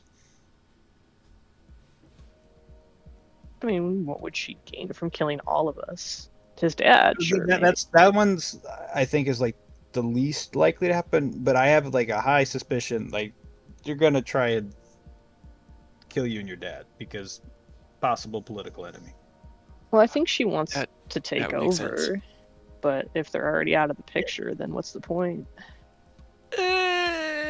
Grudges go deep with our species. Yeah. Also, for what I understand, she's a firm believer in Loth, and Loth is kind of Full blown evil. that and very backstabby and very don't leave any loose ends. Yeah. I was afraid of that too. So I'm sure she'll help us until we complete the objective, in which case we are no longer useful, or at least part of us are no longer useful, and then she might try and clean up the loose ends, which is what I'm concerned about. So you two got to skedaddle quickly when your dad might not be able to even move. And I'm also worried if you bring her into the mine Wi-Fi link, then she'll know we're doing that. She doesn't know we're able to talk with each other in our minds. I mean, we. If- Yeah. If we let her She's in, either would the open know- channel or directed. You can't like just leave one person out. So you can either Yeah. do like whispers to each other or that open channel. Yeah. yeah, and either way, the moment we do that, she'll know this entire time we could have been talking with each other. Which That's can why be- I figured I'd ask whether it's you thought good. it was a good idea or a bad idea. There's also like, if he needs to tell us something and is unable, but I agree, but that's my biggest concern is we're gonna get backstabbed by the end of this. I mean probably, but I figured that was just kind of a given. Vash, You if plan you on front backstab fit. us after we've spent $25,000 of a heist diamond from a church, I'm gonna be so mad. I've seen your sword. I'm gonna stay as far away. Like once we're done here, I plan on getting the heck out of Dodge. Like I don't, as much as this city was my home, and it would be great to be able to stay with my people. I don't want to. That's just kind of like like he kind of like motions over to towards Orius, like what Orius is saying. I've made a lot of enemies here, and our people are not the forgiving kind. Trust me, I'm a teddy bear compared to the rest of them. All right, cool. Then whenever we finish this, you take your dad up Neverwinter and help Henri with his orphanage. Whatever that means. That sounds like a good idea. Literally you're exactly what I planning- said. Help with an orphanage with our boy Henri, who is also a drow. Huh. Why is he making an orphanage? You know what? There's got to be a reason. It's fine. It's fine. Pretty sure he was coerced into doing it. He was by you guys. No, No. He not got coerced. a random kid killed by sending them to one of our crazy friends, and to make amends, he is helping out the orphan situation. Exactly. Gotcha. Not coercion. Well, I certainly have my own amends to make, so maybe it's not a bad idea. And gods above know my father has some amends to fucking make. But first, let's get the puppeteer out of his ass, and then Gross. let him make the decisions. Yeah, it was gross saying it, but it's a very apt analogy for what's going on. Also, I hope you're planning on paying us back at least a little bit for that diamond in some way. Oh, shucks, was really I expensive. left my other pants on my body when it disintegrated. So I You don't, can make have any money. money. I mean, I'm gonna be honest. If the opportunity presents itself for us to take that crown with the diamond in it, I'm taking that crown with the diamond in it. I don't care Sure. about this place. If they get mad, they can get mad. But we're getting something out of doing this. That's not just stopping Asmodeus. But we Yep. also could get something else too. And it doesn't have How- to be money. I never said anything about money. We kind of need money. We don't need money. I need money. That's your problem. I want cool shit. I want crazy off the wall shit. I'm leaving with I mean, something. You got I'm any just cool thinking- magical artifact that we don't know about hidden in the castle? Sure, there's something. I know there was a set of. I mean, the problem is it's all very Loth coded. It doesn't. What? You don't have the book of good deeds? No, no, no. Are there any cool? Does the castle operate with any cool ass monsters to kill and take stuff from? I mean, back in my day, it was mostly protected by driders, which were pretty monstrous. Phase spiders could be pretty terrifying. Ooh, phase Um, spiders. Imagine teleporting as like an action. Or like We a free fought action. those in the Feywild way back when. I don't like those. Yeah, we Yeah, but it'd be a cool power to have where you can just like teleport all around. there was a I already queen do that. that we had as part of the I think it was like a menagerie that the previous queen had established within the yard surrounding the tower. Oh my god. Kind of just like, or I think they called it a matriarch. That's like air Ew. quotes. Yeah. Matriarch. That being Oh, said, I don't this was even- again 70 years ago or so, give or take. So we're looking at things have changed probably. Looks over at Enos.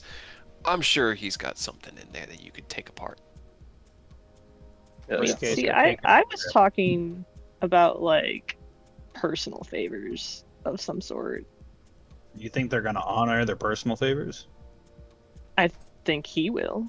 Oh yeah, he might. I thought you were talking about like Ilvara. No, he's the one who owes us If for there's bringing something, him back to life. If we save the city, Elvira owes us too. We just saved the damn city. Everyone's gonna owe us. Sure, technically. then she can owe us something too. But that's not what I was talking about. if there's something I can do, then I'll do it. But I don't know what I can offer you guys aside from teaching you how to dodge stuff, because I seem to be better at that. Don't tell Rose that. You're gonna have to do something stupid as hell, and it's gonna be funny to everyone, but you're not gonna have a good time. I'll enjoy it. Yeah, you don't want to accept that. It won't be anything harmful. It's It'll not gonna just bad. be- It's just gonna be very yeah. annoying, and you're not gonna. Like it. It's gonna be funny to every. You might find it funny. In the moment, it might be annoying, but it's if you owe Rose something, you're gonna get up to a little bit of chicanery. Sounds like he already accepted though, so All I want is a chance to talk to my father, to bring him back from this madness, and then just some way to move forward. Like I said, if I could stay here in the city, I would. This is my home. These are my people. All the awfulness included. But I've made a lot of enemies here, and most of that against my will. And so I'll have work to do. If I can help, I will. But from what I've seen, any help I could provide would be a drop in the bucket compared to the strength you guys can bring to bear. I mean, you're the ones who brought me back. So, one thing at a time. And if you think of something that I can help with, consider me owing you a favor. If I get out of here with my father without being killed, Cassian and Abby are both with me, I'll owe you a big one. that's a lot of contingencies, but deal. Yeah, it's a complicated situation. I'm not going to make a deal without contingencies. Why not? Where's your sense of adventure? It died in Icewind Dale when I was killed by my father. And now it's back. Eh. What's the opposite of patricide? What is it when my father kills? God. Patricide is Kidcide. son killing father. Yeah, I know. That's why I said what's the opposite of that? Because his Google, father tell killed us him. the answer. Child aside. Let's see, what would be the Latin word for son? It'd probably be like filicide. Yep, filicide. It's a little bit of filicide. Filicide never hurt anybody. Except for you. You know what? Disintegration didn't necessarily hurt. It just There you go. was very permanent. What? No, Apparently not. Here you are. Yeah, we got you back. Right? We might have got in trouble doing it, but we did it. We didn't get in trouble. Over at Cassian. It was so much more peaceful in the ring. She just sort of nods. Well, when this is all done, we can put you back in if you want. But we did spend 25,000 gold to get you out, so you Well. have to. You're gonna have to stay out of that for now. That and we got in trouble. You got in trouble. There's no, What is there's this no we? we. That didn't see me at all, dog. I don't even know what you're talking about. Nah, it's a we situation. I don't think it is. Nah, it definitely is. This man wasn't saw even through there. Orius' disguise, and they found us, guys. They got us. Come on out. No, he literally is like, I bet it was all of you. I'm sure that I will get you all. Like, he's not like, I know it's only you who did this to me. He's like, I know it was you. Right. That's what the guy who told on his friends would say. I didn't tell him nothing. I stayed in character. I was still Darren Thorne. Like, hey, where's my itemized bill? I don't remember Except any he of these saw things. through you. So I don't care. I wish there wasn't a big crowd there. We could have just killed that man right then. It caused problems. It'd have been a big fight, but I want that man dead. God, we got so close. We should go back and kill tell him. you guys, he's like max. He's stronger than me. I don't give Give a a shit. fuck. Ah, There's five of us. I think we could take. you think he ain't gonna pull some hooligans out? Like, all right, go get the If we minions. kill him first. We never go in with the plan to just kill someone. There's always strings attached. If one day we just decide, fuck it, we ball, and go in with the intention we're going in, killing this guy, and leaving, I guarantee you, at least that person is dead. Well, I yeah, hope but so. I Otherwise, prefer God, not go to a situation where it's like, all right, we're just killing everyone. I don't want to do that. No, If no, we can't we even didn't say- kill who said everyone? one man. We're talking about one max level guy. All right, this is a problem for a different day. We got focus on this. We focus on this, then we focus on the Dales. Well, this is some third problem will Can come to us later. Kill him in between those? I'm sure he'll come to us. Honestly, at the Not up in the Dales. You don't. Maybe he'll start work. Maybe he'll start working with the cult and show up. Dales, all to collect my debt.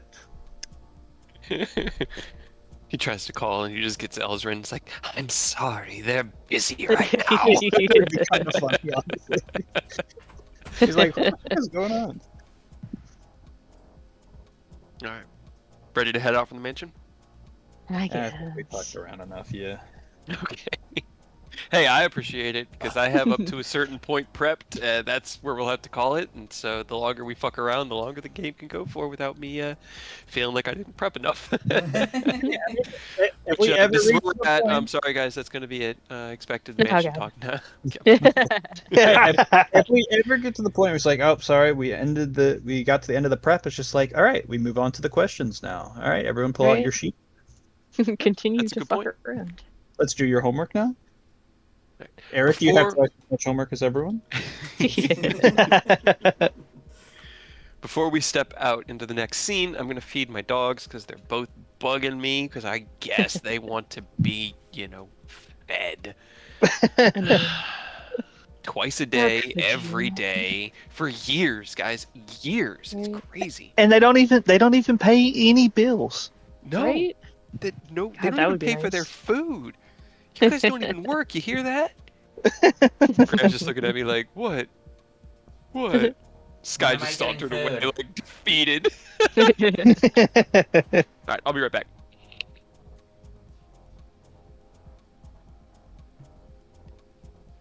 What kind of cleric is that guy? Joaquin. Did he ever tell you? Like his subclass. I mean, he's a cleric of Joaquin. As for subclass, let me look up the Who cleric fucking knows? subclasses. Cleric subclasses. I can Weird probably guess, yeah. but I'm thinking life. I don't think he's life. I was gonna say war. That was. It's like- I don't think it's life. I hope Yeah, it's but, not like- war, dude. Yeah, but like if you want the really good knowledge, healing order, stuff, order but if you want the mind, really good healing stuff, you gotta pay a fuck ton of money. trickery. It might be trickery. Nah. No. Honestly, Doesn't see- order I don't- would make more sense for him. I'm thinking order or knowledge is kind of what I'm Right. leaning towards. He was Actually, really mad about your disorderly conduct, so Yeah, that is I'm going with true. order. He does have a stick up his ass. So what kind of shenanigans do orders? Like, what do they get into? What is their entire premise? Discipline, so they represent discipline, devotion to laws that govern society, an institution or philosophy. Yeah, that really yeah, it does sounds fit. like him. Yeah, And Well-crafted and laws. mechanically, what do they do? Oh, what? And that's. Let's see. He has proficiency with heavy armor, proficiency in intimidation and persuasion. He has voice of authority. He can invoke the power of law to embolden an ally to attack. So whenever he casts a spell of first level or higher and target an ally, that ally can also use the reaction to immediately attack. He has orders demand. Must succeed a wisdom saving throw or be charmed by you. So you can charm us. Embodiment of the law. I am the law. You can change the spell's casting time to one bonus action if it's an enchantment spell. Ooh, that's actually scary. Damn. Yeah, you can Yikes. use that a number of wisdom modifiers per time. So yeah, you can use an action So, spell as a bonus multiple action. times. Yeah. Divine Strike, all clerics get that. Just when you attack with a weapon, you can infuse. Oh, his does psychic damage though. Oh, interesting. So when he attacks with a melee weapon, he can infuse it with psychic damage, and then Order's Wrath at level 17, which he is level 20, I believe. So he also has a 9th level spell, so he might mass heal himself. Just be aware. So, enemies you designate for destruction wilt under the combined efforts of you and your allies. If you deal your Divine Strike damage to a creature on your turn, you can curse the creature until the start of your next turn. Next time one of your allies hits the cursed creature, they take an additional 2d8 psychic damage. Okay, so I need to be the one that gets hit by that. Well, you can only, I have you can psychic. only- What I'm saying. Yeah, you can only take the psychic damage once per turn, but I think he can curse multiple people.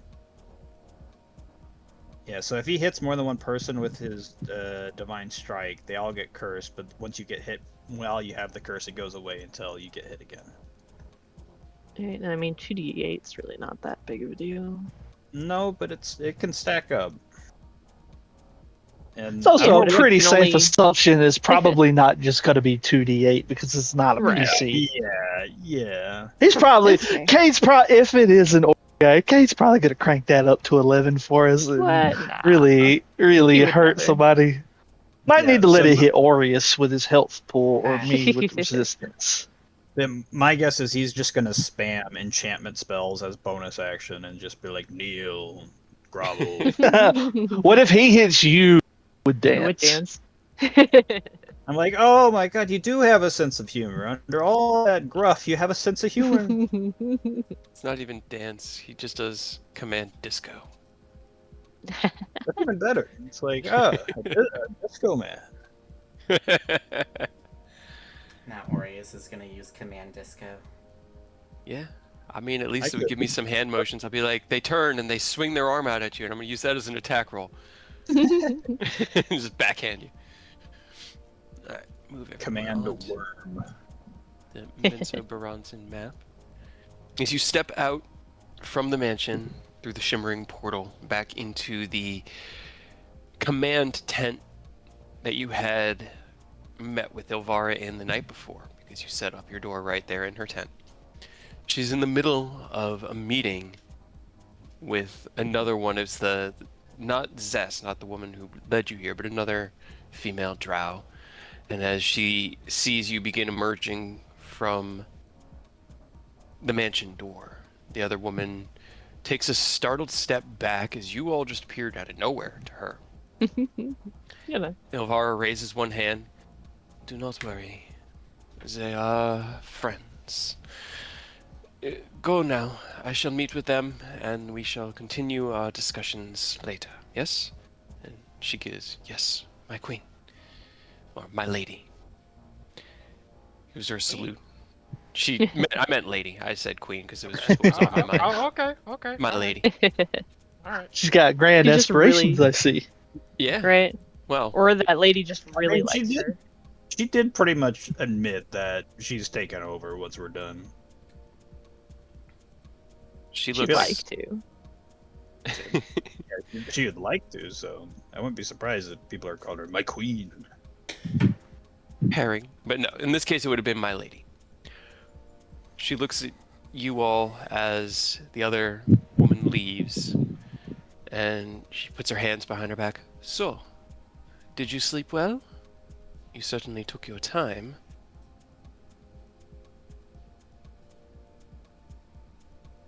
Yeah, we did. She looks a little bit like caught off guard by the, very simple answer.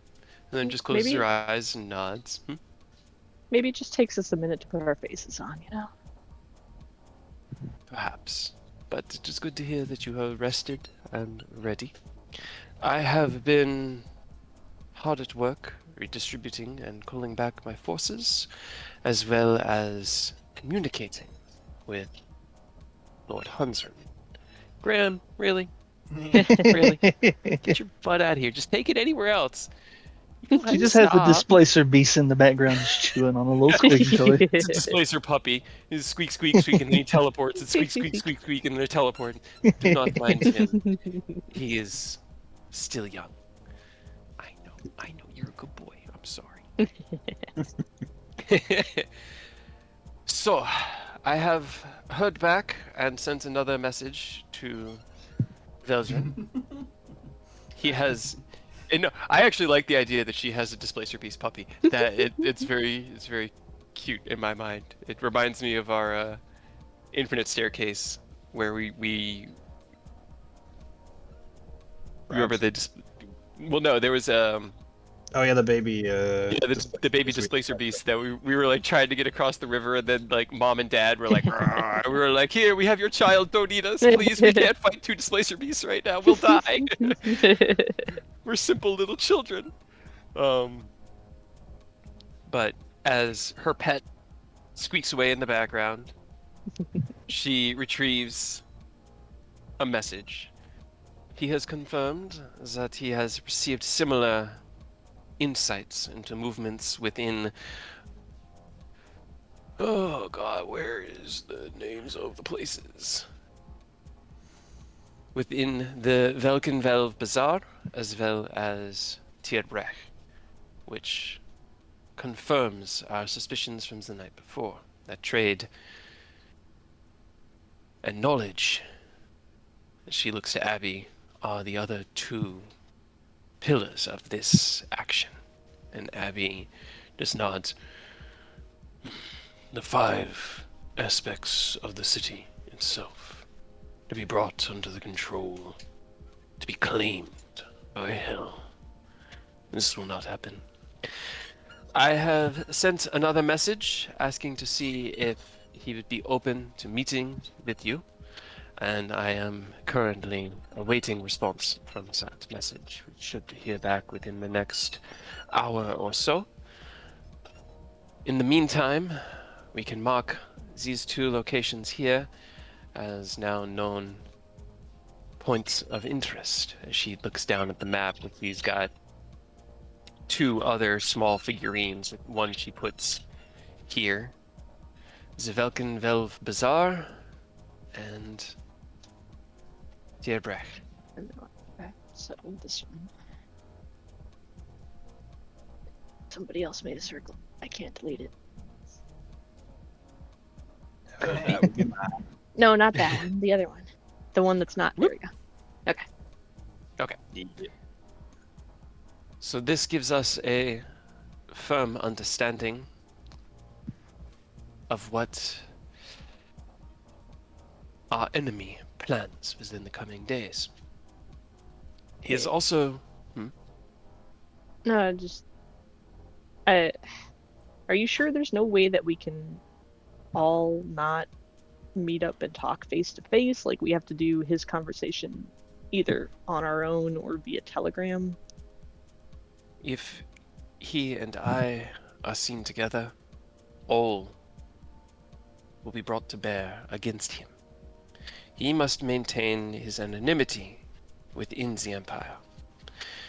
He has survived by playing the loyalist, or at least being a smaller thorn in his side than I. He saw what happened to Help's Duskrin. I would not risk him by presenting myself within 100 feet of him. It just makes it very complicated. We are fighting for the very survival of our people. There is no way it can be except complicated. All right. And right now, the plan is you and your fighters are going to disrupt the ritual while we take on the head guy. Correct? Yes. I am calling what troops I have, getting a head count so that we may have an accurate assessment of who is available, and we will be preparing our assault teams.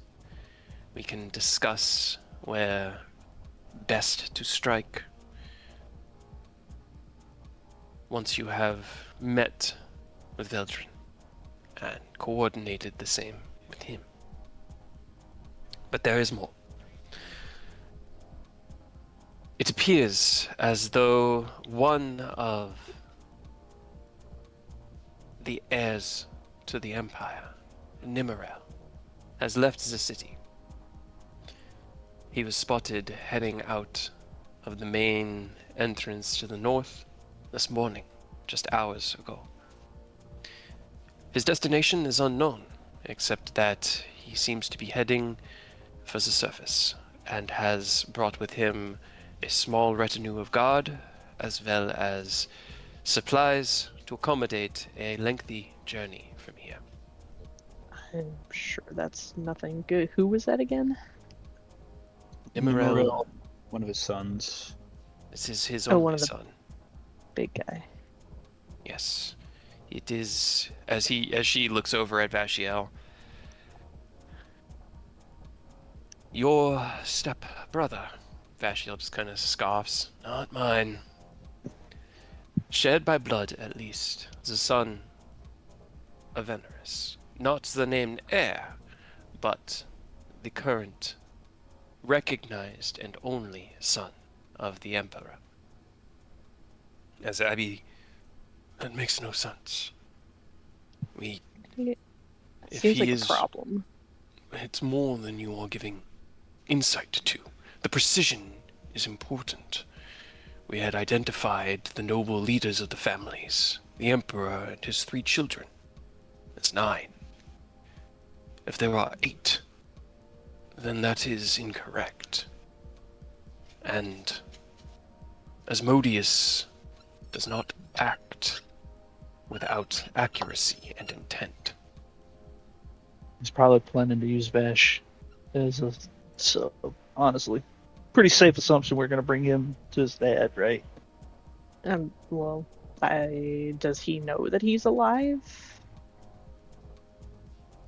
As far as he knows, he's dead unless Asmodeus knows, I guess. I haven't made any efforts to reach out to my father, and I haven't heard anything, but I guess maybe if we're being observed. He looks over at Elvira, or unless one of your scouts had loose lips. She kind of closes her eyes and scoffs. No, it was not a secret that escaped my lips. We did not speak of you or your existence at all, merely that outsiders had come with warning of an incursion of devilish forces. Could this be a trick from Asmodeus? I mean, he is known Do for his, what? I don't know, confuses. I don't know. How long ago did he leave? Like now or like this morning, yesterday? Can we catch up? A couple of hours ago, from what I heard, he left out of the northern gates. Like I said, traveling with a small retinue of guard. They were traveling in an imperial carriage drawn by giant spiders, as is our way. Gross. Yes, that's why I had to explain that it is just the way that these things are carried, and they are making for the upworld gates. The We places, Man, Sure, it's him. yes. He was making no attempts to hide himself. hope he's not going to grab Robert. That would really fucking suck for us. Why? I Why was would more you bring him up suggesting- right now? I was more suggesting that someone was seeming to be him to like draw attention away. I cannot be sure of it now that we are aware that such magics exist that we cannot perceive through, as you and yours have proven with Zess the night before. I mean, But I guess I could look if you have. Do you have anything of his? what would you need? Yeah, preferably a body part, hair, nails. I feel like if they had access to that, they would have just killed him. You know. I have a correspondence that was intercepted some months ago that was written by his hand, but that is the closest that I would have. Can you draw a picture of him real quick too? I mean, maybe that'll help, but I'll use all the help I can get. I don't know if I have drawn since I was a young girl, but I shall give it a try. You can do your best. That's fine, I'm sure. She takes out a piece of parchment and a quill and sets it down, kind of like chews the end of the quill a little bit, starts sketching, and it's rough. It's not like a perfect likeness, but it's also not like a caricature. It's decently well done for somebody trained in a lot of noble ways, but it takes her probably about 15 or 20 minutes or so. Anything you guys want to do during that time? Could there be other people that we're not aware of that could act as one of the 9?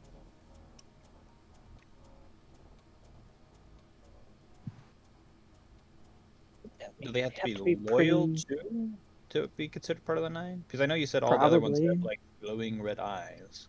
Yes. I would assume that they would all bear a similar affinity for Asmodeus, a loyalty to him even beyond just the Emperor. And as far as we know, only they had the ability to cast their eyes in red hue for more than a moment or two.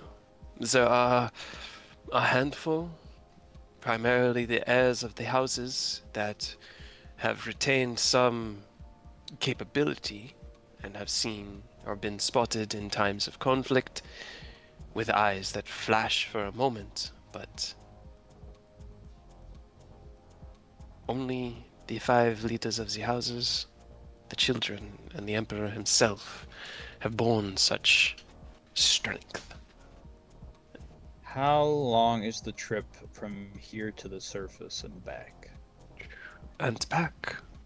If he were to simply be going to Am and returning, he could do so in maybe 5 days. a week at most, depending on how much time he spends within the city. If they are traveling further abroad, then that becomes even more complicated. I mean, even the closest city, that's still longer than our time frame, though. Yeah. Makes no sense. Yeah, I mean, maybe he's defecting. Like, maybe he just doesn't want to be a part of this. No, that doesn't make sense though, because it still happens. Not if he's not there, if he's disrupting the plan. But what would have changed where he's now disrupting the plan? That hasn't happened before, and for all we saw from the prophecy, it's like I mean, if he's actually gone, if he's gone for 5 days, he won't be there for the plan. He would need to be here. He's one of the 9. Right. Well, maybe, I mean, maybe he got in a fight with his dad, or maybe he doesn't, I don't know. maybe there's just another random person in the basement somewhere that has red eyes, is like really into Asmodeus that we don't know of. I think they have to be pretty important to be one of the 9. It'd be heartbreaking if they fucking pulled Vash's mom back, forced her to be one. It God. would never, never. She may have been loyal to our people, but they and our own faith took precedent to her. None of this devil worship and nonsense. Maybe someone else developed red eyes that we're not aware of. Let's just let them go through with this ritual and just let Eric's dad handle this when they get here. I mean, either way, I don't think the plan changes. It's concerning that one of them is leaving the city, but I don't think Right, well, at it the kind moment I of don't does know. change things. It depends. I mean, it doesn't change what we have to do, but Yeah. hold on, just let me see if I can take a look, I guess. This is as close a likeness as I can recall for him. And she hands you the image. It looks a lot like Vash. He's younger. Actually, I think Vash took after. No, Venerus looked pretty much like. It looks a lot like him, younger, and yet somehow, as you look into the way that she's kind of sketched out his facial features, there's a depth there that feels weighty, even in just a reconstruction of his image. You're gonna try scrying? Yeah, I'm gonna try scrying. He'll have a +5 from secondhand knowledge, and then I don't know if the connections stack. If I have the likeness or picture for a -2, and then I don't know if his letter counts as a possession, Roll me a which d20. could potentially get me another -4 if they stack. Nice, Powerful. right? As you look Great. over the letter, it doesn't appear as though it would have been a possession. Okay. It's a simple correspondence between he and one of the other noble lords. This one was directed towards the House Duarden. Basically, the contents of the letter are demanding of military aid to be provided from the house, and it was several months ago. But it talks of them not fulfilling their responsibilities to the city, and that if they continue, that they too shall find, they too shall endure the wrath of the emperor. Well, he sounds like a little dick, so However, that's even with great. his wisdom save modifier, he rolled a natural 10 for a 20, Hey, which doesn't I'll hit take it. your DC. As you take out the mirror, hold the image in hand, his name whispered into the incantation The mirror clouds and then coalesces into a dark tunnel, slowly creeping upwards. You hear what sounds like heavy skittering. Like, you know what it sounds like to be pulled by horses. You even know what it sounds like for a giant RV to be pulled by a celestial crocodile. But the sound of two giant spiders pulling a wagon creates an unnerving against the cavern walls as the scrying manifests and you hear it in your mind. Let me find my notes on Nimrel here.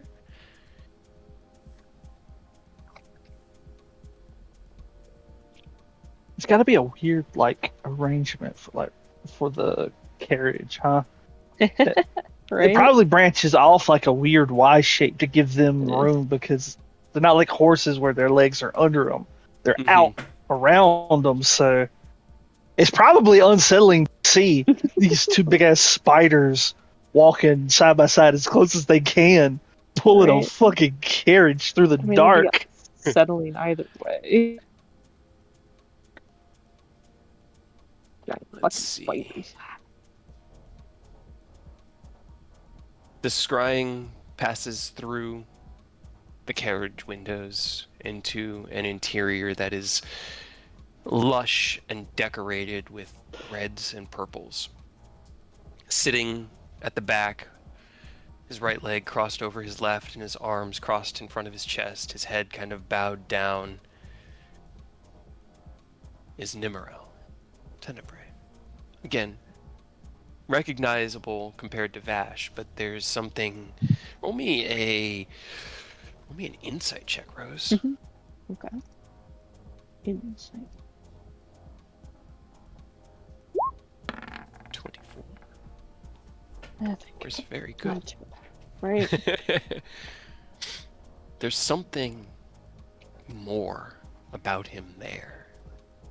You've encountered plenty of elves, and you can tell that he's still very young. He's maybe Cassian's age. Actually, I think Cassian at this point's about 90, so he's younger than her. But there's something old and ancient just barely behind the surface of it. He opens his eyes and he chuckles to himself. Yes, Kavak. I do think that our new assignment will be enjoyable. The eyes burn red. We shall see the duty of the first layer finally done with this soldier that was forged. We shall find him, and we shall make him into the true weapon that our Lord deserves. The eyes go back to normal. Yes, and once the world is ours, we shall rule our part of it. They look, both sets of eyes, directly at you. But it seems we are not alone, are we, Karvak? His eyes turn red again. No. Somebody watches. He raises his hand and in a flash of red, scrying is dispelled. Well, he didn't have a change of heart.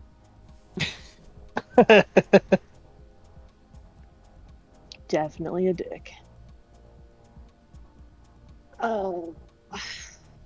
Fuck. What? Now, I can't remember. Let me look up scrying. I need to figure out the intricacies. I think it's just you that sees it, right? Yeah. Yeah, okay. Yeah.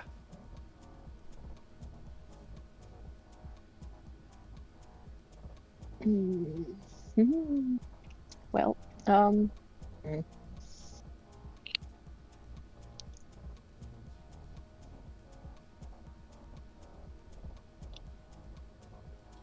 Rose turns around and walks back into the mansion.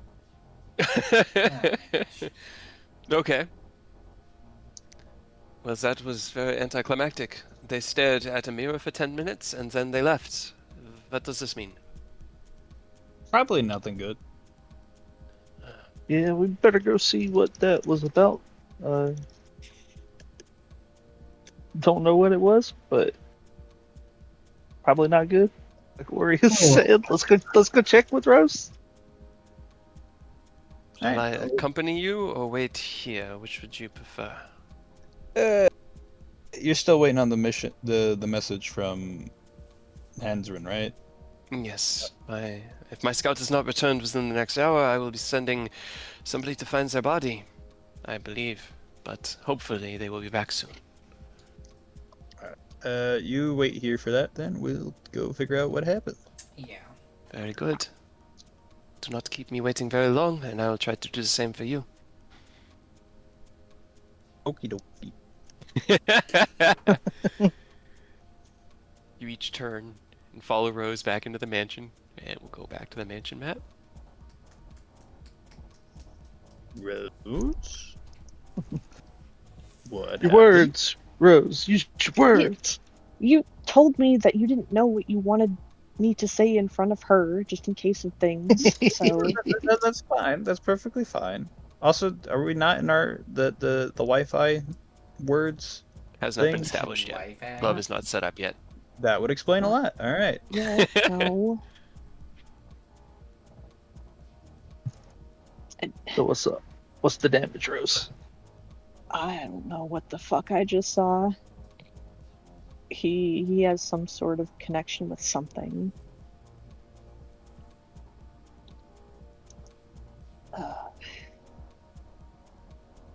He was talking with something inside of his own head that was definitely devilish in nature. And they were talking about a new mission to go to the surface to find someone. You're joking, Eidos. I don't know if that was without merit. Or maybe they're talking about somebody else. I don't know. Don't love that for us either way. I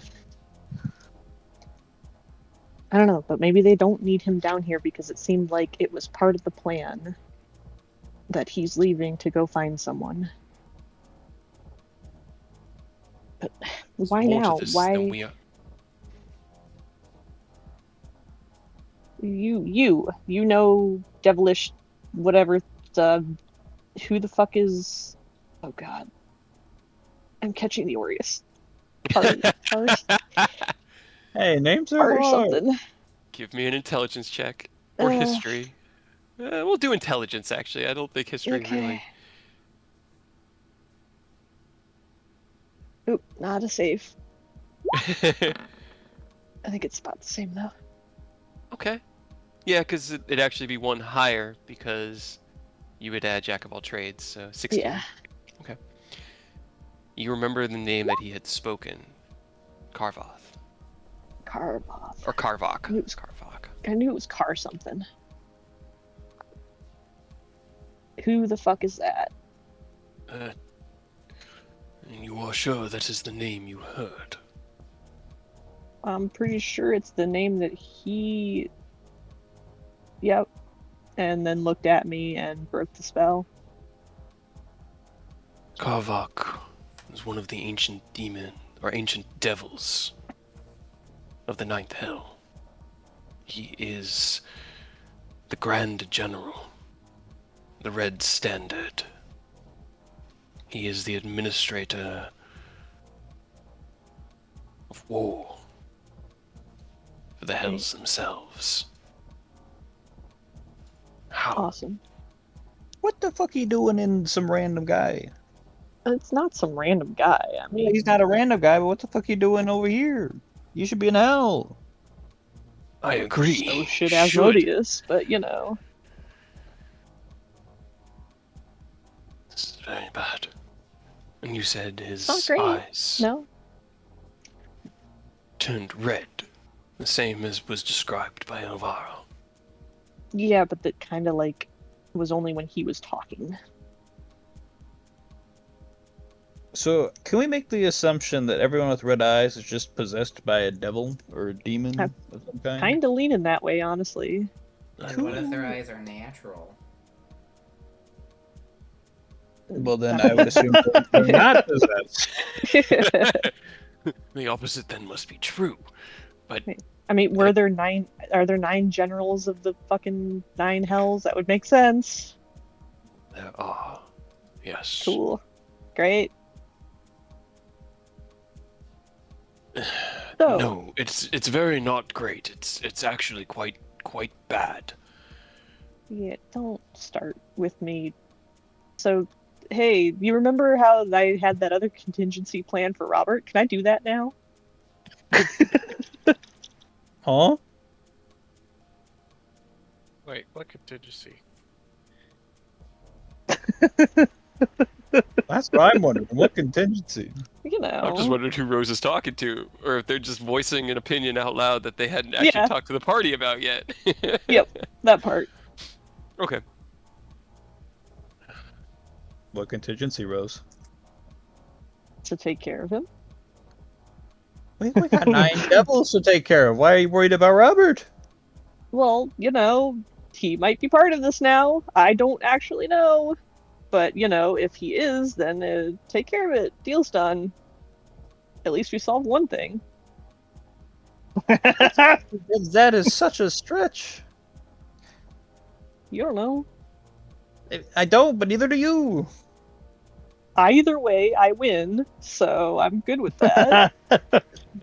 No, we'll deal with this problem first, please. Go. What if fuck he up is part of the Robert. problem? For what we know right now, he's not. Do we? Let's not drag What if- in weird Well, things. what if he into was this the equation. one? What if he was the one that they were talking about going to get? It could be one. It could also be the weird artificer potion man. Why? Because he was an AM. Or he's heading to Technically. AM.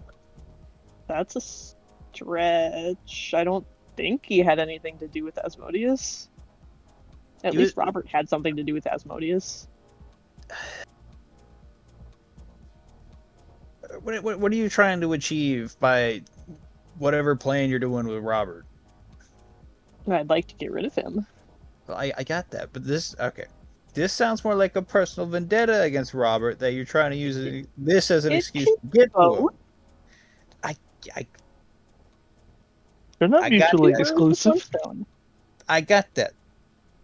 If Robert is involved, maybe you can do your plan. But right now, we don't know if he's involved, and I want to deal with this problem, which is we got apparently 9 possibly extremely powerful devils fucking around down here. Yeah, I mean, we kind of already knew that, except for the actual possession part.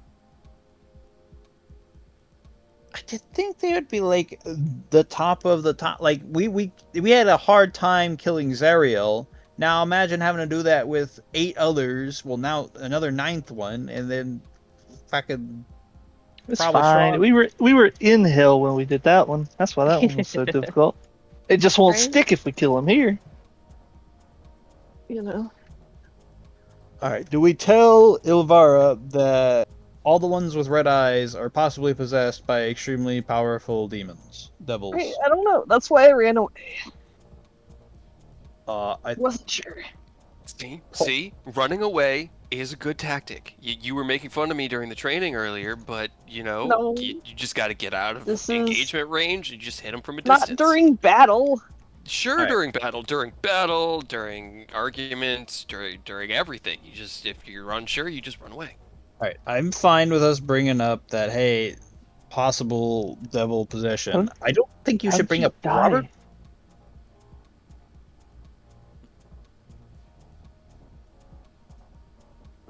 Wait, what was that? I was just if you're so pro running away, how did you die? He got disintegrated. Because he didn't run away. Yeah, that's exactly. He looks over at Cassian, kind of smiles. I was the world's most reluctant father, and I didn't want to give up on them or my own dad. And it got me disintegrated. And here I am, not giving up on my father. And I'm afraid I'm going to get disintegrated again. But you know what? Nah, couldn't happen. I mean, Yeah, before yeah. we go fight, I'll put Death Ward on you, so you won't. Okay. Does that You won't does that instantly. prevent against disintegration? If you go to 1 HP, well, if you were to go below 0 HP, it puts you at 1. So maybe you'll be extra crispy. Yes. Ow. Extra crispy. So do you get disintegrated except for like one health point part of you? Because that would Yes. suck. Yeah, I mean, technically, because disintegrate needs to drop you to 0 to kill you. So you need to be able to do that 70-ish damage and have it be Ow. lethal. If you got hit with the Yikes. disintegrate right now, it would just take a chunk of your meat away. Ugh. But you would still technically be alive. Yeah, I so don't it like would just burn all your skin off, but you'd be alive. Great. Awesome. Yeah, I don't like the sound of that either. This all sounds bad to me. Skin heals back. Don't worry. Well, don't get disintegrated then, I guess. Dodge, I will Easy. duck, do my dodge, weave, whatever else there is part of that. duck, dodge, dip, dive, and dodge. There you go. All right, so and you're gonna have to possess Bash, so we have our own drow with a devil in him. We're standing on equal footing. That's where I have been hung up while we have been bantering. How is it inside him? That he, Oh, to be perfectly frank, he should explode. Like, how does anybody get possessed? but Why magical would he item? explode? Magical Because the item power. he's wearing. potentially a focus of some kind, maybe, but still. I mean, I don't even 100% know that he's like inside of him or just talking like to Through him through some sort of link in his head, The link I would guess. make more sense and be less terrible for us. Who dispelled? Which of the two of them dispelled your sight? Roll me intelligence again. That's a good question. Kind of just happened. I'm gonna guess Carpot. Very good. Another 15. That one was actually the higher because I rolled the That's right 18. one. Okay. 15 was the DC, so you hit the DC. Okay. In the moments before your orb was dispelled, his eyes turned red, and the spell was cast with reddish light. Okay, so yeah, the devil guy. Which, I mean, would he have been able to do that if he wasn't actually there and only a link? Or does that lead more credence towards he's being possessed? Leads me to believe that he is here, on this plane, not simply acting through an agent from afar. To grant Fun. such power could be done through pact, but I have never heard of two speaking to each other so casually. Even those bound by pacts to otherworldly creatures, usually it requires a weakening of the mind's defenses to have such conversations, through dreams, through meditations, through intent from the material. This is all very concerning. I mean, either way doesn't seem like a great thing for us. No. No. We And if this is definitely all of them. should warn Ilvara that killing them, which I'm assuming they're going to try to do, is going to be a hell of a lot harder than they think. Well, even past that, if you kill them, does that release the devil? Like, then are they gonna be there? I do not know. I don't think that they could stay here for long, because they need a lot of power to do that, and I'm assuming they're using the bodies as like a focus of some kind to just stay here, or like a pylon to stay here. Well, yeah, but I mean, then if like the body dies, are they just freed? Is it like a gate types? I don't fucking know. I don't know. I don't know enough about devils for this. My understanding, if they are to enter the world, they would need to be summoned through a door. Upon the death of their corporeal form here, their energies would be returned to the hells to be reborn in the weakness that they deserve. From there, they would claw their way through the ranks to regain their power. Right. No, but like if they're possessing someone, if they're here possession, like, and then the host dies, do they die too, or do they get freed? I do not know. I have never heard of one of a devil living within, only ever being summoned by or influencing. But again, these things you have described do not sound like mere influence. This is unprecedented. That's awesome. Cool. Can we send a message to like the gods and be like, hey, there are devils here. They shouldn't be here. Can you intervene? You want to ask Daddy Dearest again? I don't have my intervention, but like to be fair, I feel like That doesn't like, stop you right, from being able to ask, though. You I could can ask. Like, at the same time, like I feel like that the gods should have intervened if there's high-ranking devils. Just be like, I'm possessing people, and I'm just gonna meander about and do my own thing. I feel like You know that's not what? really their problem. You miss 100% of shush, don't take. I'm gonna tell my dad. What's my dad That's on one you? way of putting it. All right. Hey, better At least hey, this is covering all actual bases. father. Fuck it. Do you want me to message bases. Moel just for shits and giggles? Go for it. It's always fun to talk to I'm him. gonna have to wait till later in the day. He's gonna use his higher level spell slot, but I'm gonna wait on that. Right? Eidos, can you ask your new sugar daddy? Do you have like a line with him? Do you have two? Do you have like a sugar mom and a sugar daddy who's even higher up on the rung? Like you got two now? Sugar He grandpa? has a Yeah. co-worker and then a new boss. He got promoted. Boss isn't as fun. Sugar daddy's a lot more fun. You can have a I sugar wish he daddy was who's kind of boss. a better sugar daddy, though, because I can't see these tethers until I get the scythe out, man. We gotta see these tethers. It's important. You just want to see everybody's tether. Maybe we need to get you like ask him for like a pair of like shades or glasses that like let you see the tethers. I'm telling you, just take some of that Night, make me a fake eye. That way I can just use it to see the tethers when I'm raging. Easy. That'd be pretty dope. Who's doing what? What actions would you guys like to make? And then I can Well, determine I don't DCs have and the rolls. message. The best I could do is a prayer and hope it reaches him. Roll me There's a... you got a god too. What you send it to your god as well. He'll be intrigued. Everybody by talks to this their sugar daddies. You know what? You could also ask him about the demon stuff. He's like, hey, do you know what's going on? He's the god of knowledge. He should know stuff.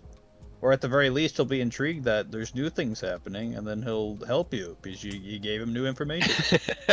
Knowledge.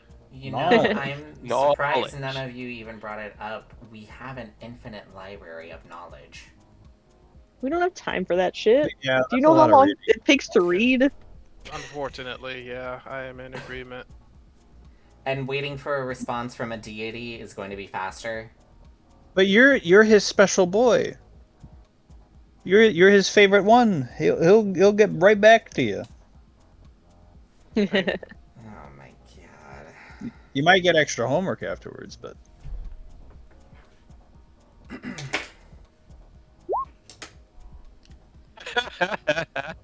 Is that just soap opera? Roll me a d20.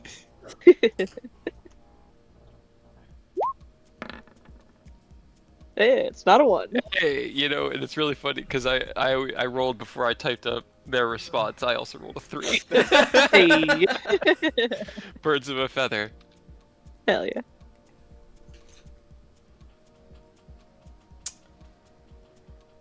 Fine. Well, what specifically am I going to be asking Ogma then? Help. That is not helpful, and you know it. Help, Help. but 25 times. Help. Ask about demonic coexistence / possession, and isn't it his job to stop devilish people from being here when they're not supposed to? His job specifically. It's all the gods' job. I don't think that's It's a their collective I effort. don't think that's their job. It's a collective effort. I pull up my packed tome and I start writing. Roll me give me a charisma check from Aerith. I'll do a wisdom check from Ken, and then I'm gonna respond to Rose with sending, just because you actually used a spell slot to do it, so you don't need to really make a check beyond that. Yeah. I love that this is exactly Yay! 25 words a get. You flip open the page, and every time you try to find a new page, it's just, do not forget your assignment. Do not forget your assignment. Alright, so Aerith has to complete their homework before they can ask for anything. Wisdom check, you said? Wisdom check. Here we go. Yeah, that's pretty much what I expected. Flash of drink. Do Up to you. You got damn a big it, day ahead of you. And you've got Yeah. other people sending out words, so it's up to you whether you really want to reach I out mean, that I hard. thought because she said it would take her a couple of days to get everyone ready anyways, so technically we should have a We only couple... have a couple days. No, we we don't literally have a have couple 2 days. days. Yep. I don't 2 want days to risk is a- Flash of drink. 2 days is enough time. You don't want to? Is it? Nah. Is 2 days enough time? Alright, hold on. Do you all want Emboldened Bond before I do? You know what, I'm just giving you all Emboldened I mean, Bond. I already got us an answer. Like, Well, I'll help everyone else. More the merrier. Everyone gets Emboldened Okay. Bomb. Everyone gets a D4. Everyone gets a Yay! D4. Unfortunately, even done. a 5, it's pretty much going to be the same answer for you, Aerith.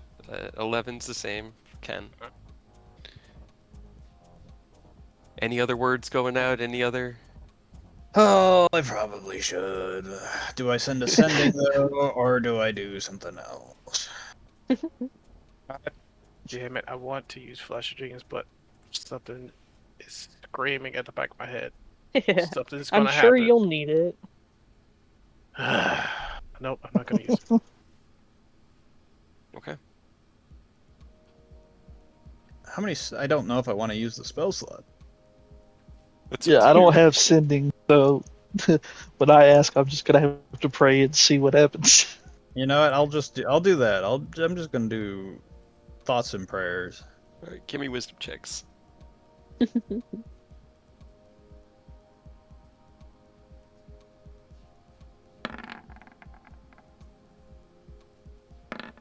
Don't Nice. forget your D4. 13, got it. 16.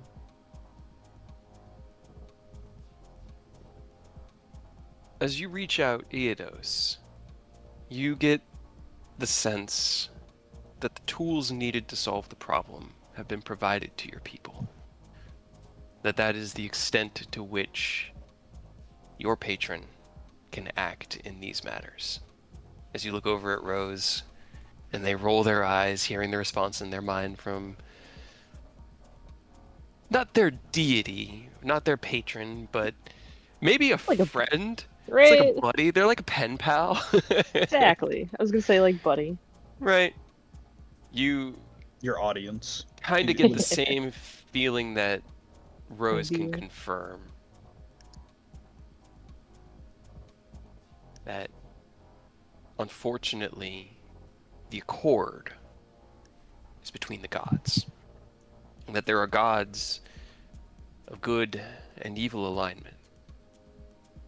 They're the ones that are prevented from acting. Demons. Not the devils and demons. Devils, outworlders, creatures of terror and horror. They're a reflection of mortality. Yeah, they're a problem for the peoples of the worlds to deal with. And unfortunately, there's no direct intervention that can happen with them. Yeah, not their problem. We should make a god of fucking off with the like fuck off other worlders. Like, nope, you ain't allowed here. I'm the god of fuck off. God We of, did gotta you bring fuck your you. passport? Yeah, exactly. God of border control. Yeah. Okie dokie. But you do get that feeling, Yados, that you have been given the tools necessary to solve the problem and the strength required. Jurgul just wishes you to bring it to bear.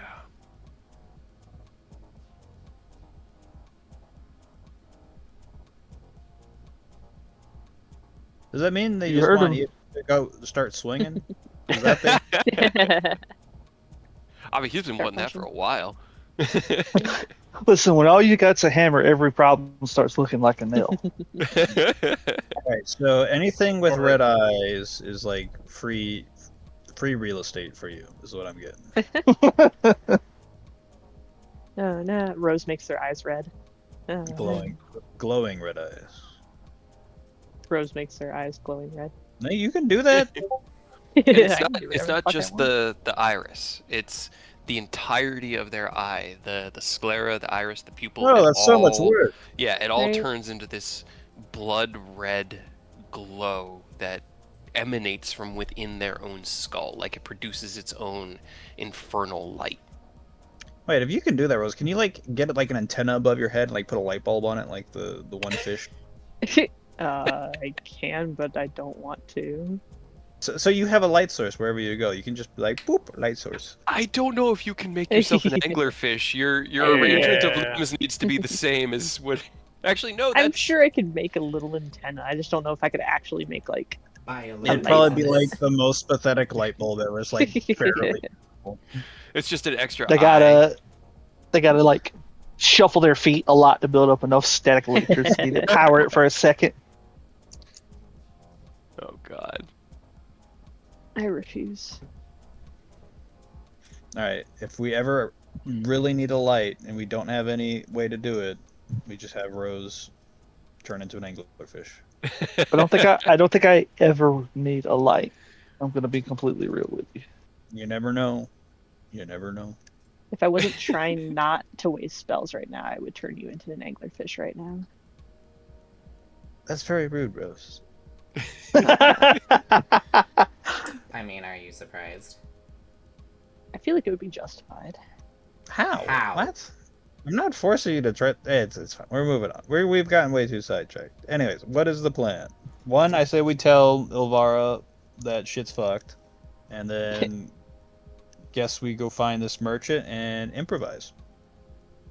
So no different than this morning. Yes. Yep. Right. Great. Only that we now know there's added danger. Right, now we just know that everything's worse. Great.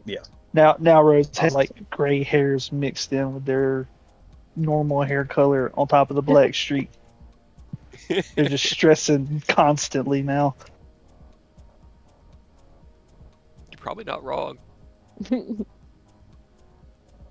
Fine. You can't see gotta it. stay low cortisol. You just gotta chill out about everything. It's not that easy, man. You talk to me when you're almost 40. Nah, I only have a few. I got a little salt and the pepper, but I'm definitely not as bad as some other 39-year-olds I've seen. But there's not much you could do. It's just the way of life. I don't have any yet. No, you don't. It's weird. I don't have gray hairs, but I do have gray beard hairs. I don't have any of those, but my facial hair never really grows in much more than, let's call it prepubescent scraggly. So I Patchy at just, best. yeah, patchy at best. So I've just always been pretty much just like, I don't clean shave because I don't like the way that looks, but I keep it stubble, like real short stubble. I have grays. They're No, very no. pretty obvious. Oh no, we're all getting old. See, Kyle, Not me. look what's ahead of you. I'm just gonna go bald. Yeah. That is the It's, one Have thing. gray hair, just chop it all out. it's just genetic. No, it's not that. It's that everyone in my family, all the males as I got older, all went like super bald. It's like, all right, well, there's my fate right there. None of mine. Yeah, right there with you. I got That- nice flowing locks right now, but I know my time will come. You just gotta like buzz it really short at one point, and then bring all your hair into like a wig maker and be like, make me a wig from my own hair. I'll need it in the future. I could. I mean, my hair goes like past my shoulders now, so I could do that. I think we all have long hair. None of us like to keep it short. Oh, I used to. I used to shave it bald constantly for like 20 years straight. Ooh. They try. Mine came from the fact that they tried to make me shave back like in school because I played football. And they were determined not only to make me cut my hair, but also shave my beard. And I was like, "Fuck no!" I ran so much because they were like, "Look, you're either shaving or you're running." I was like, "I'm running then. I'm not cutting this." Especially now that you're telling me to cut it. Fuck That no. just made you better at the sport because you got more practice running. Me, it was like I was just like I hated hairdressers and getting haircuts. I'm like, I'm going bald. So like at the age of like 6, I'm like, all right, hairdresser, go bald. And they're like, what? No hair. Want to be bald? Only Make me bald. bald. And then I just stuck with it until after the military. I'm like, you know what? Time to go the extreme opposite. Long hair time. There you go. I remember Great. being like 13, and my mom always liked to keep my hair long because I've got really good Scottish hair, and I remember like going into high school and just wanting it short because I hated having to brush it. I hated having to wash it. It was just so annoying. I just wanted it like an inch long just so that it could just like buzz up. And she would sit there. She was in the barber like crying as they were cutting my locks off because it was so traumatic for her. And it felt so good. But I've done it 3 times now where I've gone back to short hair, and every time I end up just right back at the same length where I just have it like combed back, either down to just above my shoulders, or like right now I've just got it tied back in a bun, and that's just my life now. But getting a little off subject, as we always do. I'm not deflecting. It's fine. That's not the right word, but All right, we ready to go back out to? Nope. Okay, what else are we talking about? I think we should just stay here for the rest of the day. Just hang out. No. We, as much as I would like to, it's just gonna make the situation worse outside, and I'd rather get ahead of the problems than the problems get ahead on me. There's a knock on the door, which doesn't happen very often, and it kind of catches you guys a little off guard because to be able to knock on the door, they got to be able to see it. But there's only one person out there who can see it, and she knocks. It's polite. I say we go outside. All right, you know what? I'm heading outside. Yeah, let's get this over with.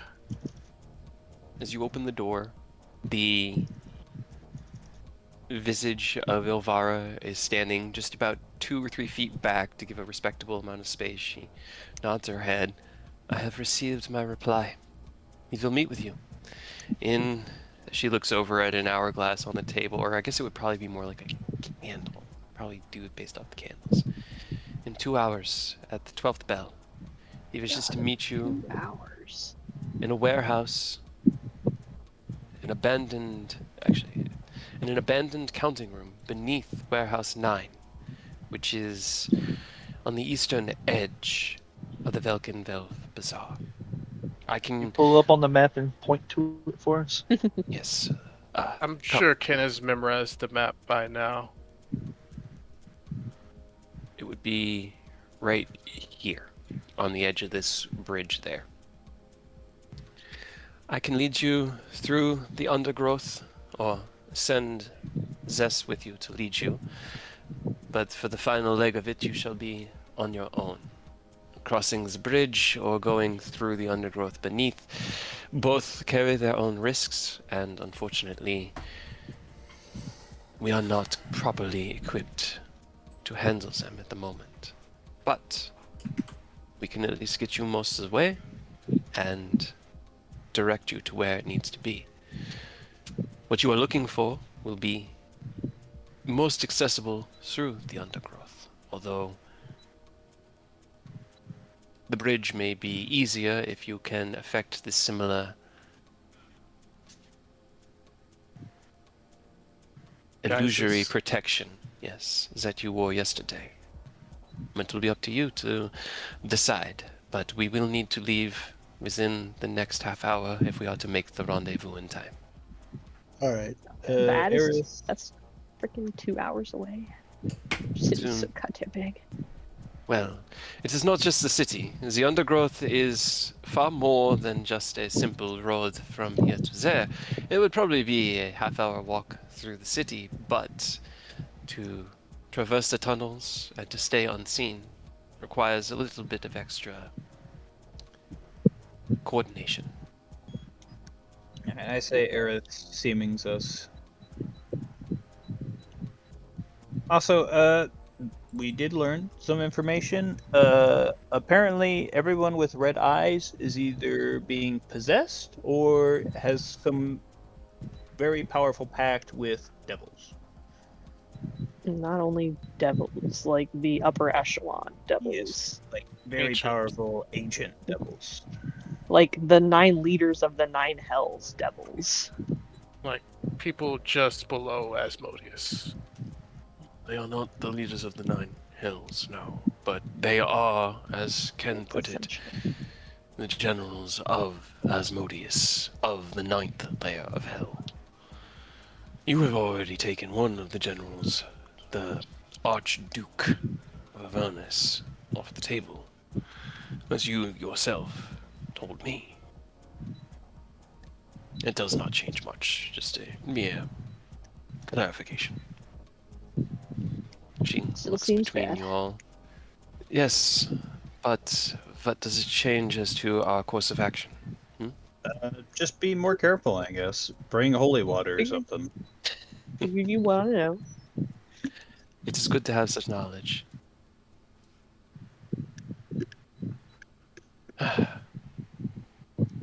She looks Alright. down at the map again.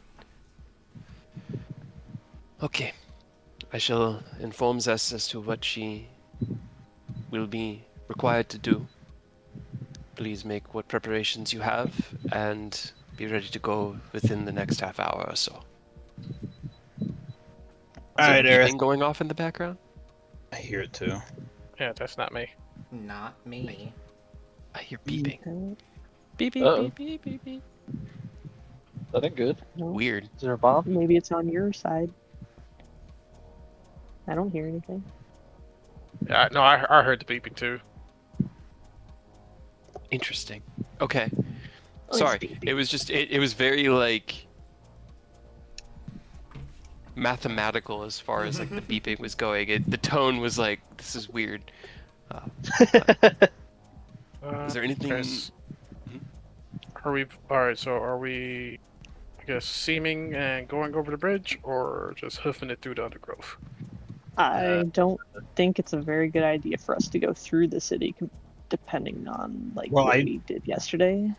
I say we just get seeming either way, no matter what path Yeah, we choose. seeming either way, but I don't think we Yeah. should go through the city.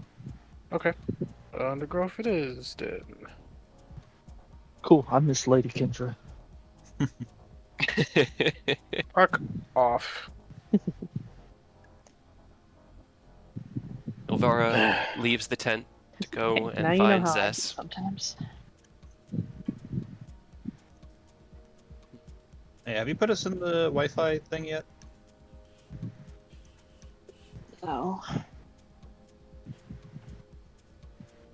Do you want to? This man is desperate to be in love with Rose. right. You know, I changed my Like, mind. at least ask me out on a date first. I changed my mind. I think we're good.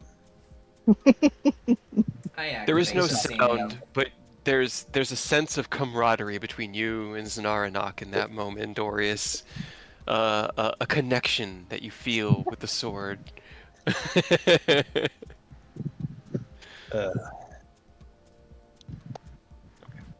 Zareth recasts seeming. Any other preparations you guys want to make before we begin this next leg of the journey. Anyone need any healing? Beginning of the day, I hope not. I Let think me Rose make was the only sure one I that have. took damage. Yeah, let me make sure I got my armband ready to go as well. Yeah. It took like a negligible amount of damages. Hey, Hey, yeah, that you that mind 12 making- HP. Based on the hit they hit me yesterday, I could tell you if I had 12 HP, I would have been up a couple of times. You know what? Let's just use charge from the armband just to be safe.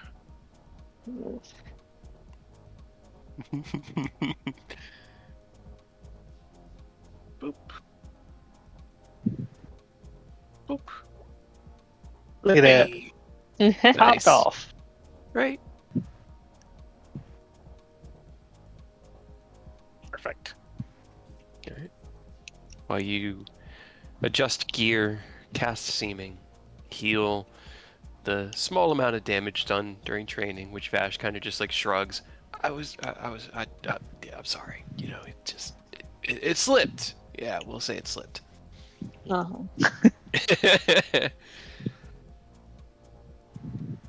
Time passes, and after about 25 or so minutes, the tent flap opens again, and you see the young drow woman that had escorted you through the tunnels yesterday follow Ilvara in. Ilvara looks to Zess. Remember, just to the edge of the eastern residential districts, do not cross the bridge into the city center. It is up to them to make that final leg, but from what I have seen, she looks between each and every one of you, and she rolls a 2 on her investigation check.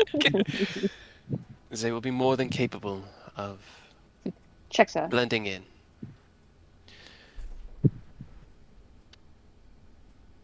I wish you the best of luck. Know that we will be making our preparations here, and if we do not see each other again, we will do all we can to stop this ritual from taking place, and you will be remembered. Hey, don't say it like that. We're not gonna want the ones who are gonna be dying. That's the spirit. Keep that moxie. Do not lose that attitude. We'll be fine. We got this. Give my regards to Veldrin, and I hope to see you all soon. She kind of steps past and back over to where she does most of her work at the desk in the back and begins preparing her next set of missives for her scouts. Zess looks at you all. All right, follow me. Stay close. These tunnels are windy, and if we are to avoid the creatures that lurk in the dark on the way there and through the lower parts of the city, we will need to stay out of the Fae. Come. She turns and heads out of the tent. She leads you all through the village, the enclave, to a tunnel on the western wall that's about 20 feet up. And after a little bit of work and some flying, everybody finds their way into the same kind of narrow tunnel that you had taken to get here. At 5-foot diameter, crouching to fit your way through. Abby has to like really pull himself through. But after probably about 30 minutes of that tight enclosed space, are you guys using any light, or are you just relying on dark vision, and Rose, are you just following the best you can? I'm using my goggles. Yeah, I got my goggles. I can see know what? everything. You know what? I forgot. Justice has a thing outside of combat that it can do. Do you think that's a good idea? If it's Yeah. setting up a glow, no, I don't. Yeah. Okay, never mind. I'm sorry, Rose. I tried to help. You know. It's fine. Rose, just get on Ken's back. That way you don't get lost. Make him carry you. I'm good. I'll be fine. You follow in the middle of the group.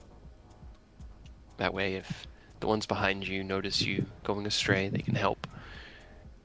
As you guys trek through the caverns, everybody roll me a perception check.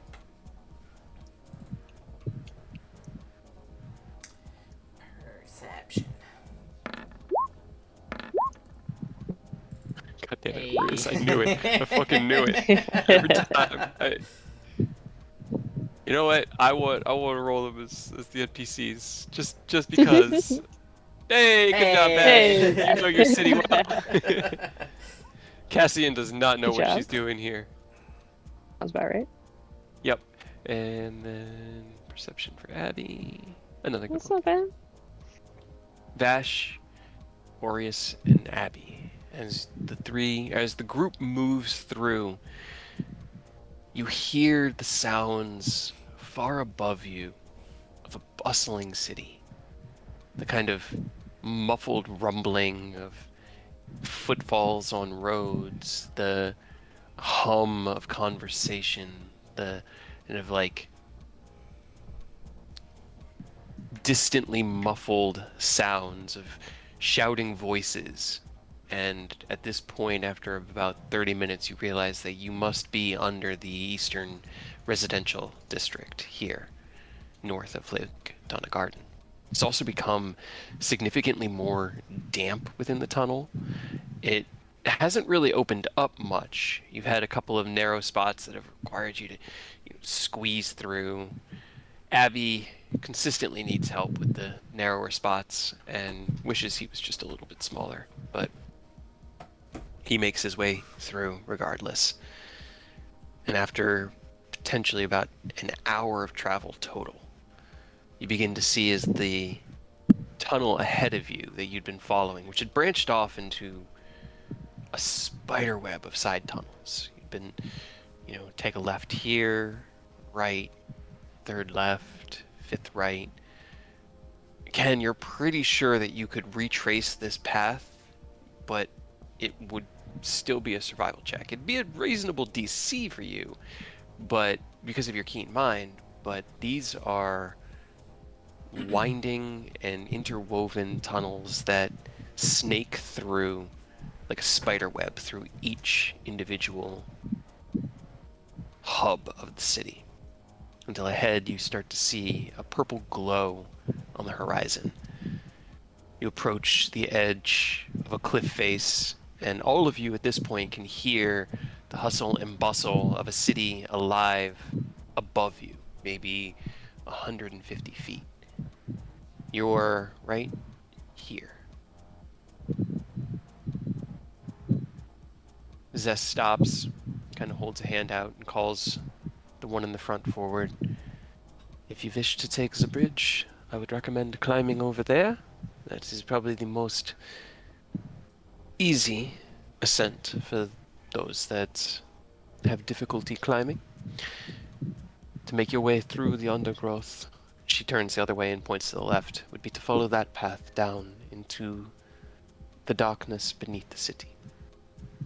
You will then make your way directly across, and you shall find a similar ascent on the opposite side. When you reach the top of that hill, or the opposite side of the bridge, you will want to find your way down and across almost directly from this height. This is where, actually, she would point up, because she's about 150, probably about 50 foot down.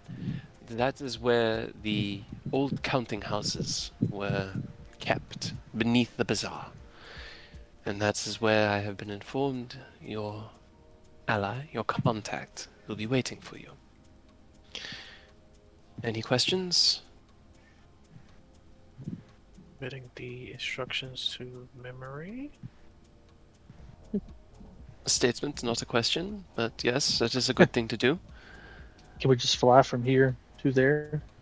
We have to go up and cross the bridge. get in from underneath, or do we have to get in from above? Go down. The entrance, how far can you see in the shadows? I think it's 100. 120 feet? Yeah. Then you are uniquely qualified to come up here. As you push your way through up to the lead of the party, just at the edge of our vision, you should be able to see it. And she points out, and about 100 feet up, maybe 120 out, kind of getting that almost perfect 120 degree or 120 foot angle from you out and up. There is what looks like it kind of.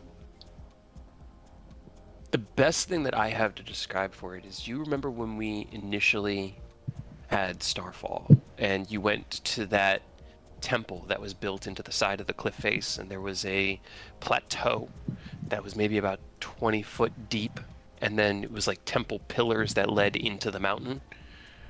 It's essentially what she points out at the edge of your vision.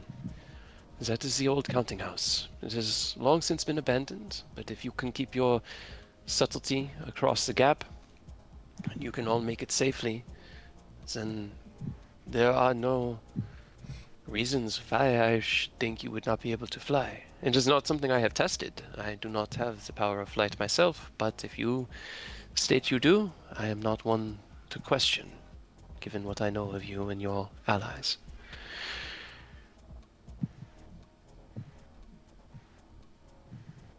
What do you guys think?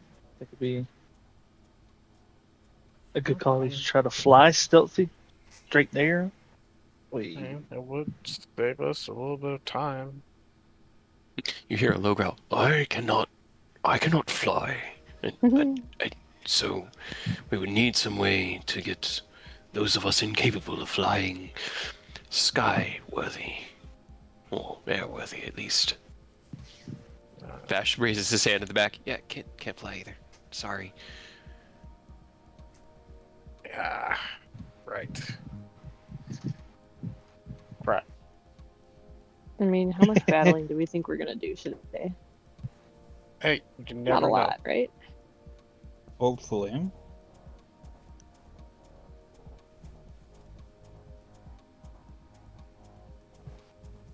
I say we don't risk it. Let's just hoof it over there.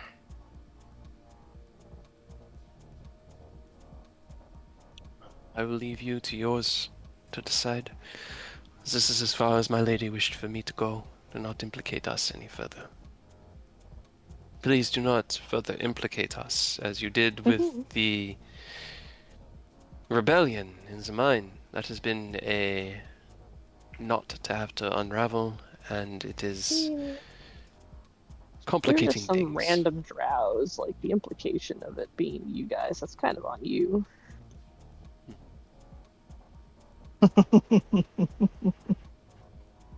I will let that slide, simply for the fact that you spat in the eye of House Natan, and that makes me very happy. So, I will leave you with one last good luck, and make my way home. She pushes past each, kind of like having to clamber over and around Abby, and returns into the tunnels. I have no idea how far away she was pointing. Where the fuck are we going? It also point right at it, even though you can't see. Awesome. Very helpful. It's close enough that I don't. It's about 120 feet from here. And we either have to climb here and then cross like city side, or cross under here and climb that side, right?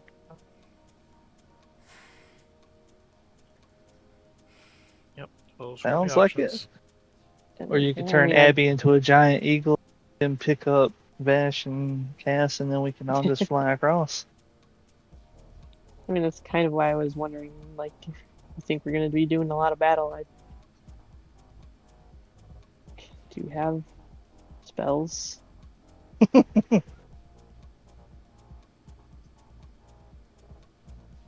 Like, you hate your magic so much. No, I'm just like, do I use them now or will I need them for later? I don't fucking know. How obvious do you think a giant eagle's gonna be? Pretty obvious. Pretty obvious. I mean, probably not very if I just make it visible. That's fair.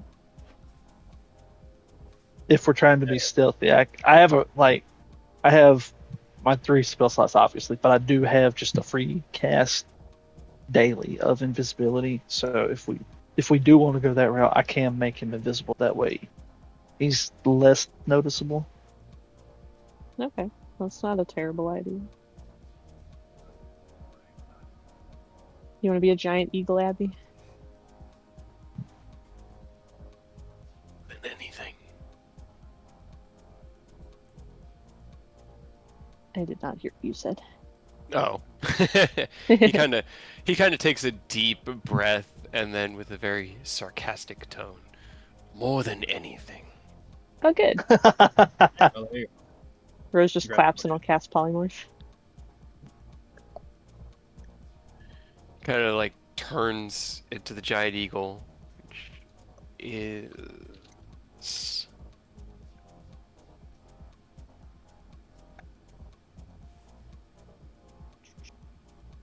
Where's mine? large. Okay, cool. It is still large. I was afraid it was going to be huge and it was going to be even tighter in here. He looks at you.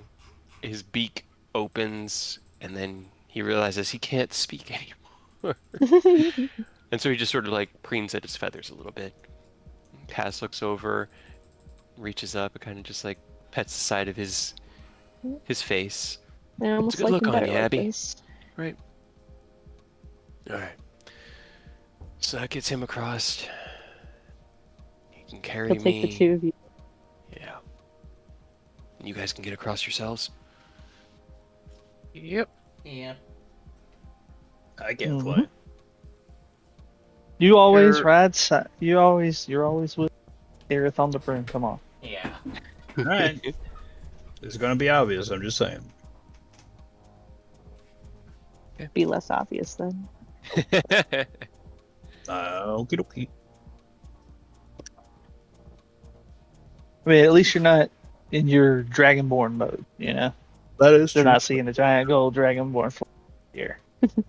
Just a couple drow on a broomstick, Right? everyday sight within Yeah. Mensa Baronza.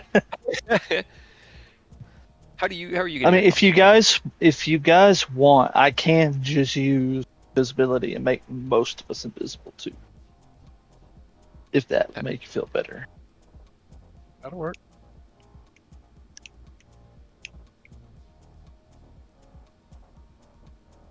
As long as you can do Abby too, I guess. Yeah, well, he's gonna be included. I think somebody is gonna have to not be invisible, but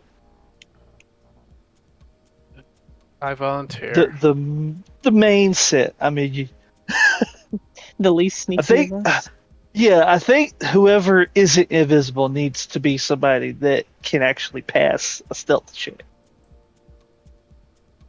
So whoever has the best stealth might not be invisible for this excursion. What level are you casting invisibility at? 5 or 5. 5 or 6. I can get like Abby mainly, and then I think 4 other people because I get a 1 above each spell level. So Yeah, it's 2nd level, which gets you 1, and then for each above, it gets you 1 more. So at 5th level, it would be 4 people, and at 6th level, it'd be 5 people. there we go. But yeah, I can get most of the people visible. So whoever has good stealth Yeah, well, that's can definitely be not me, one of the 2. unfortunately. Out of our I- party, probably me. I can be stealthy, but I'm also going to be on the back of the eagle, so yeah, what's it gonna change? You can leave me out of it. Cassian kind of just looks at him, and you hear just, do you have love set up? Did you ever set that up with No. everybody? No. She looks over at Vash. Cass is good at stealth too. She can hide well. And don't feel like we have to. By the way, this isn't me saying like, "Hey, I'm gonna do this." If you guys, but we don't have to do. I do just get the free cast of it for sure. So if nothing else, I can hide the giant eagle flying through the air. I think that's probably the most important one for us to hide. Yeah, the eagle just looks down and preens its feathers a little bit more. Abby can't talk anymore.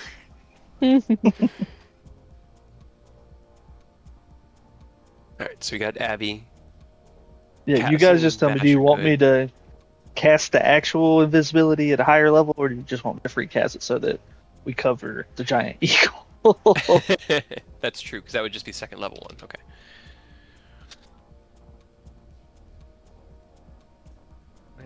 Anything we can do to minimize? I'm blanking on the word. Risk.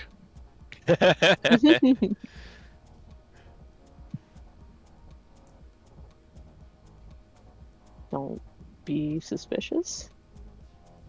Okay, so it's just Abby. I vote We the should- five. The five. I vote the 5. Well, it'll be Two. I mean, four, but you should be yeah, 4. fairly but hidden if we're sticking underneath the city. I can embolden bond to buff up our stealth. I mean, well, there's more than 5 of us, so someone's gonna get left out. Well, I can embolden bond 7 people. So one person There is are left 8 out. total. Yep. Yeah. Yeah. So our most stealthy person gets left out.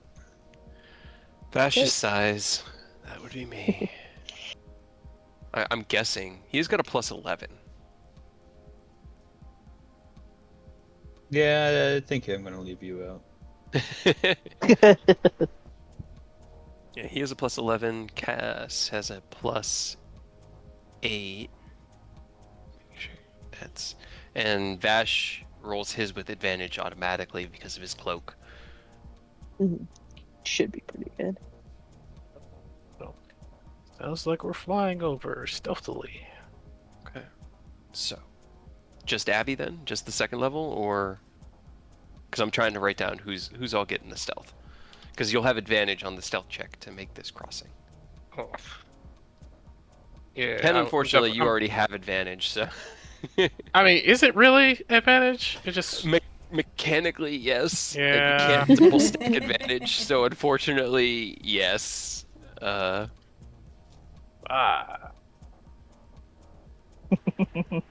yeah, y'all just tell me. I'm good either way. Eidos is I'm willing to spin Yeah, the spell plus- slot because mine come back short, but I'm also fine. Just hiding Yeah, the just- big ass fuck off bird we got. Yeah. Yeah. Try to get as many people in invisibility as you can. But who? Well, Well, Ken's already got his advantage, so it will not benefit him at all to be stealth or invisible. Mhm. Vash has it inherently, Mm-hmm. so that's 2 ruled out right there. Abby's a I don't- guarantee. Yeah, Abby's for sure one of the 4. I feel like either Rose or Aerith should be in it just because they have good decks. I'm sitting at a +6 for stealth, so What you got, Aerith? For stealth, I'm pretty sure it's Mhm. just a +6. Yes. Yeah. Okay, so whichever one of you Just. don't want to be, we'll Aerith invisible because he's more flamboyant than Rose. Okay. We're under siege. So- My flamboyancy is gone. Is it ever really gone though? Maybe. So Abby, Aureus, Aerith, and probably me then. Okay. I think Cass has a better stealth than I do. Yeah, I think so as well, because she's got proficiency and is Dex Ranger. Okay, so then everybody, as you cast... Rose, how are you flying across? I'm not. Ah, beans. being But- carried by Ken. Well, I'm no, sorry, because Kendra. whoever I have to, if I have to go with someone, I'm ruining their stealth. So I was gonna. Are you just gonna walk? Yeah. I mean, just shrink yourself into like half plane size, and you can get on there with Abby. It's fine. They're giant. Or it's like Ab, you know. As you Ju- begin to take into the lightning air, speed. hovering there at the edge, before the invisibilities are cast, the realization that Rose has no flying capabilities. How do you guys proceed? I say we just hoof it. Rose, how long can you hold your breath? Nope. Just go over there and just wait. I no, we can't leave you. Okay, here's the thing. Rose, if you could see in the dark, maybe. But you can't. So how are you getting up there? Figured out. Oh, that is true too. No, hold on. Actually, hold on. Okay, so from here, there is actually a decent amount of dim light, including as you look up at the bridge, the entire ceiling of this cavern is covered in what looks like starlight. The stalactites that make up the roof of this cavern are covered in these luminescent dots, these bits of glowing light that fill the roof like a skyscape. The ground does have some dim light given off by a handful of the glowing purple mushrooms, but it would still be tricky for Rose to get through. I can see. It's fine. I don't want to leave you alone, and if something pops off, we can't get to you in time since we're not linked through love. Is there a reason you're doing this, Rose? I can do it myself. I need to change the background. I just realized I've got this chill music going for this whole time. That doesn't need to be chill right now. It needs to be spooky. We need battle music. You're part of a This is crew, Halloween. Rose. This That means is you don't Halloween. ever have to do shit yourself. Exactly.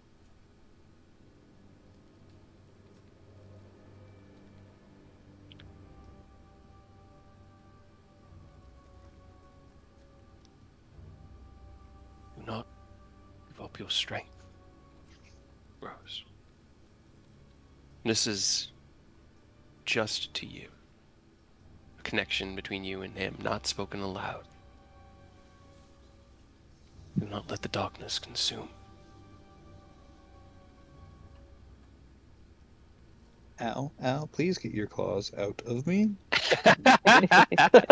You can that. be on my lap, but you cannot dig your claws in me if you're gonna do that. Goofy. Oh ass. boy, do I feel that.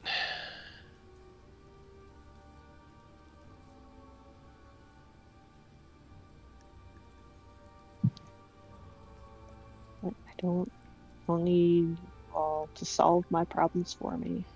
I can do it myself. We'll be fine. We can solve each other's problems. That's what friends are for.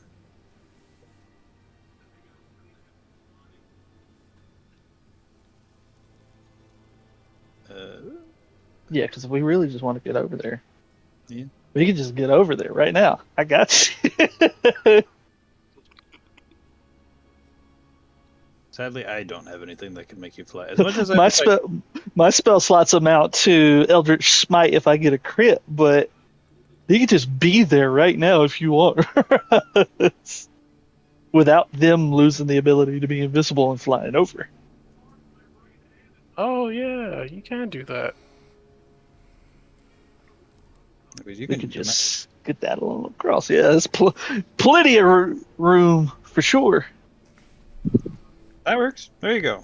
Free ticket for Plus, you, Rose. like I said, my spells are purely just added damage, whereas all of you guys' stuff actually, I don't want to say mine don't matter, but my spells matter a lot less than all of yours, so I would rather be the one using their slots. That works. There you go.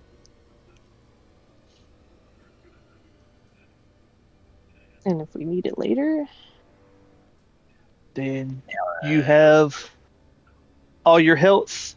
You didn't get jumped while we were split up. You have your spells. Aureus has his spells. Aerith has his. And I still have one in my back pocket, you know? There you go. Perfect. Plus, I got a devil. Or I guess I could summon a devil. Or Eukalos, or a Beholderkin. if you summon a devil, is it like for sure on your side, or can it betray you? Because it's not. So it's. Eidos does an air quote. It's a devil in the same sense that Kin's thing that he summons as a construct is a stone giant, but it's a separate spirit type thing. So it's not actually a devil. No, it's treated as a devil.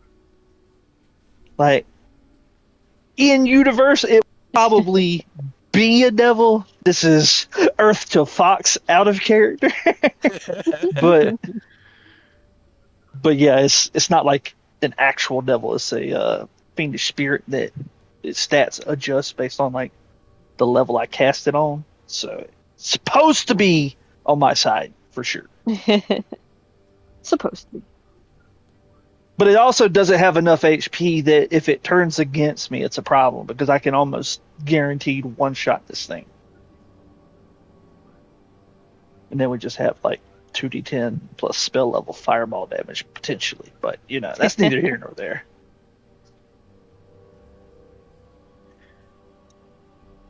And because it's a new day, Force Cage is back on the table. There we go. Oh no. You can put them in a box. Okay. All of you have at least one thing that makes me go, oh no. Only one. I said at least. See, and that's Eodos's one. You guys have more than that one. That's my one. Like, oh shit, button. Swinging your weapon is a oh no. Oh no.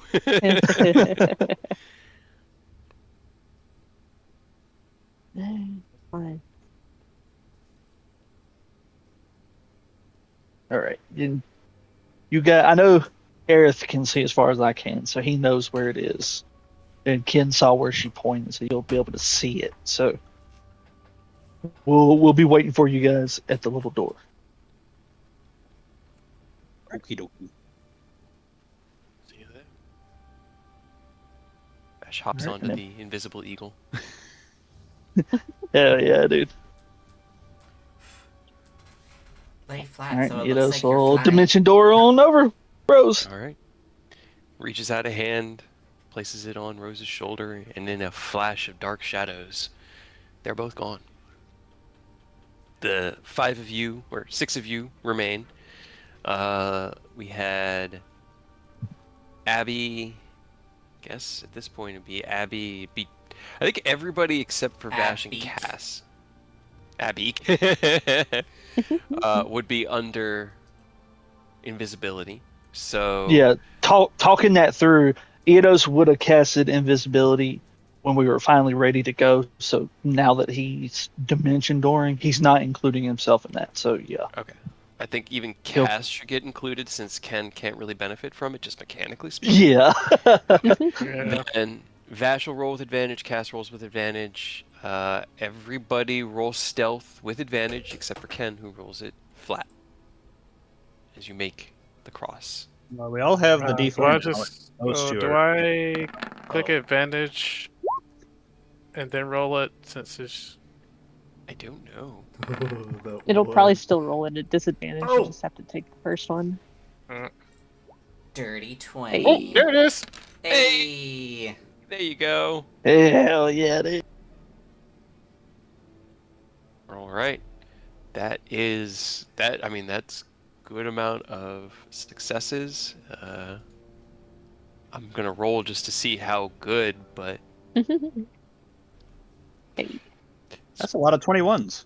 Right? right? And then I'll do 3d4. Who was left out of the emboldened bond? Means those two left. Everyone should be in it who's doing stealth. Okay, cool. All right, Yeah, so have a that's point. 29 from Abby, 23, 24. Yeah, okay. Oh, I You got the all, lowest. under the cover of darkness, cross the short gap. It seems short just based on the size of the city. The hustling and bustling of the city above you, still hard at work and deeply alive with drow. Can everybody can everybody just roll me a perception check as well?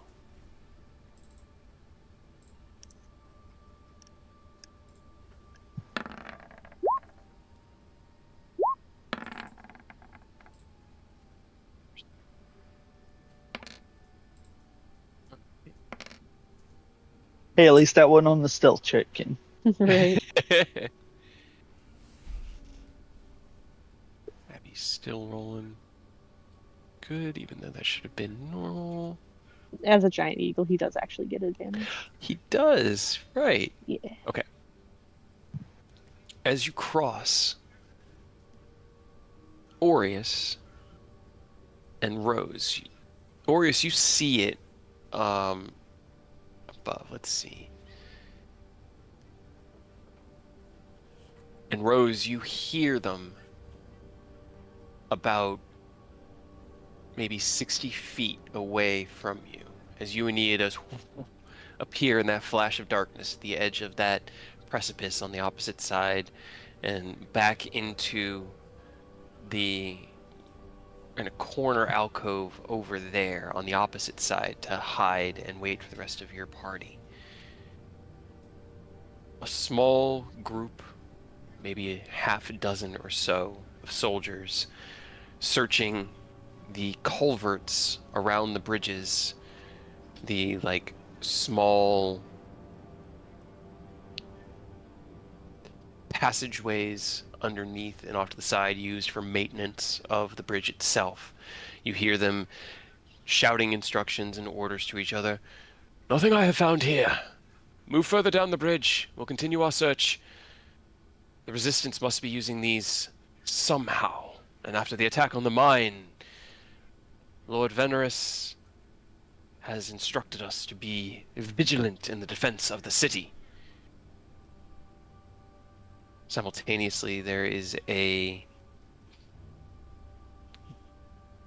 wagon pulled by not two like you'd seen earlier, but just like one kind of beleaguered looking giant spider across the bridge. It's marked with an unfamiliar crest, but it gets stopped at the opposite end by another group of about half a dozen soldiers. Hold! Purpose for you, or purpose for your travel? And you hear from inside.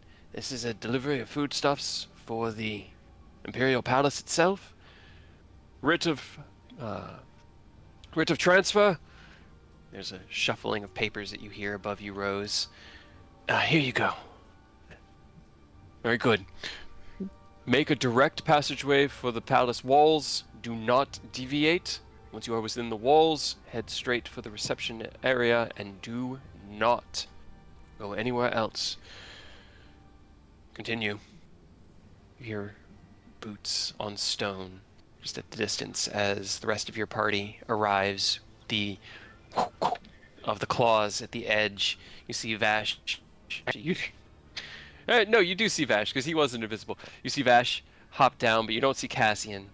And as Ken arrives, you do not see Aureus or Aerith, but you do see. Oh no, you wouldn't see the broom. The broom, I guess, would be included in the invisibility. A single broom just flies across. Yeah. But at this You point, just you see can a be stick flying across. right, relatively certain that your party has made it, and it does not appear as though your approach was noticed by the dozen or so guards that are performing checkpoints and examining the bridge itself for any unwanted characters. No, I'll I'm put glad we that didn't map take aside the for fruit. right now. Yeah. But I'm curious if they still have shipments going directly into the royal castle. Like, maybe we could hide on one of those and get a ride. I mean, it is an I mean- option. Yeah. I guess we need to be extra careful getting. I guess securing a transport inside. But yeah, that's a good option. Or I could always. We talked about Cannonball.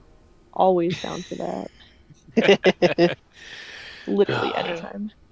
Yeah. Well. Yeah. I mean. Yeah. Now that It's never not on the table.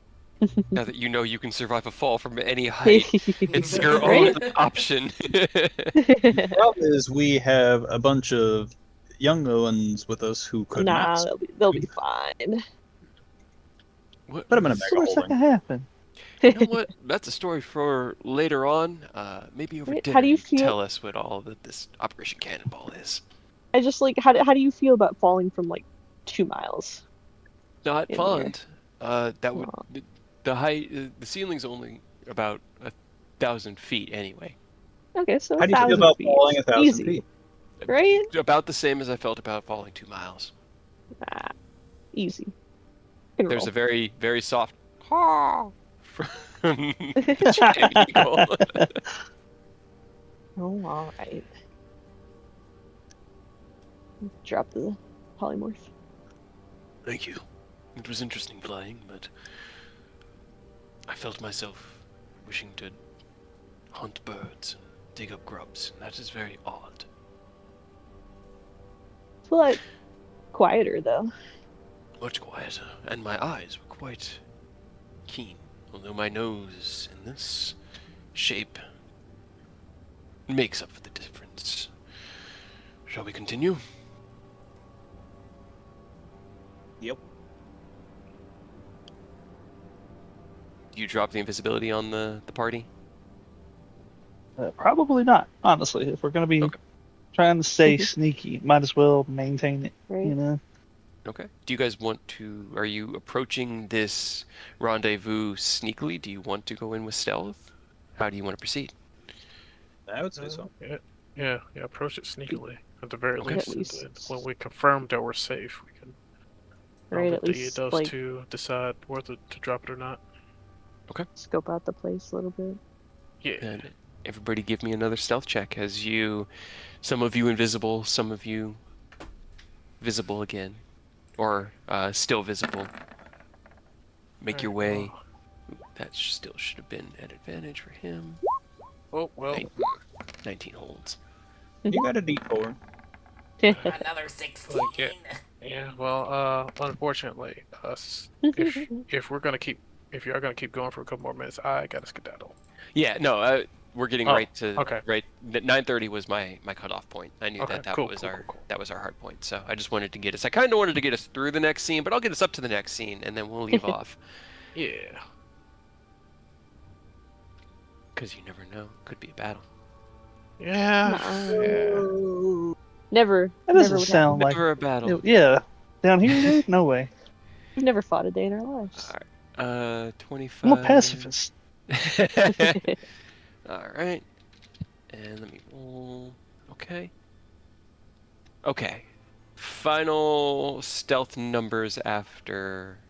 Aureus, what'd you get? I already forgot. 1 second, I gotta scroll back up. That's 1921. 21. Alright. Vash is 19. Okay. Alright. Just counting on one hand. Alright. Nah. Actually, I'm looking right now. Unfortunately, the only one who passes this stealth check is Rose. Ooh. As you all approach, keeping Can't see me. quiet, you make your way through this like entry passageway past these tall pillars and into what looks like... It almost looks like a temple. It's wide and open. There is plenty of space where at one point you could have imagined desks and chairs were set up, but now it is just abandoned and there are broken remnants of its prior use on the floor. At the far distance of this 60-foot diameter room, you see a portly drow gentleman standing in torchlight, a gentle orange torch flickering on the wall just beyond him. He's got his back towards you, and his hands are kind of clasped behind his back. And as you approach quietly, he turns his head and he looks down the hallway. Right on time. I assume you are the guests that Ilvara had spoken of. And that's where we'll end this week's game.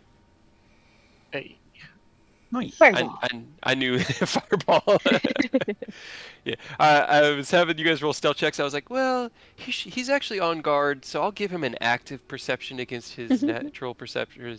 He got a 19 on the die, so that was like a 24 DC.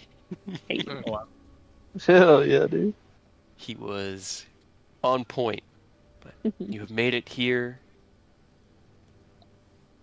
Hell yeah. to the rendezvous with Veldrin Holmstrom. In where it was. What was the name of this? I just want to leave it off on the right note. The Velkenville Bazaar. The Velkenvelv Bazaar is what's above you. You can Yeah. hear the sounds of commerce, of trade, shouting, echoing down from where you are now. It's only about maybe 1,000 feet from where you are. He had you meet in Warehouse It's like an 9, abandoned, the yeah, abandoned counting room house. beneath Warehouse 9. And so that is where you find yourselves now. You do not see any other entities within this room, just him in torchlight at the far end of the room as he turns to face you. Can We'll we pick up. look? Sure, we'll anybody do one last check. Roll me a perception check. Do I have to do mine at disadvantage or regular? Disadvantage, because well, actually, I didn't know how torch- lit it is in here. I'll give you regular for that one, because Okay. you're right. Would you click mine for me, Kate? Because I definitely closed Roll20 because I thought we were done. No. My bad. No, you good. You good. I will. I'm still here. I can hear. Just A perception from Eodos for a 19.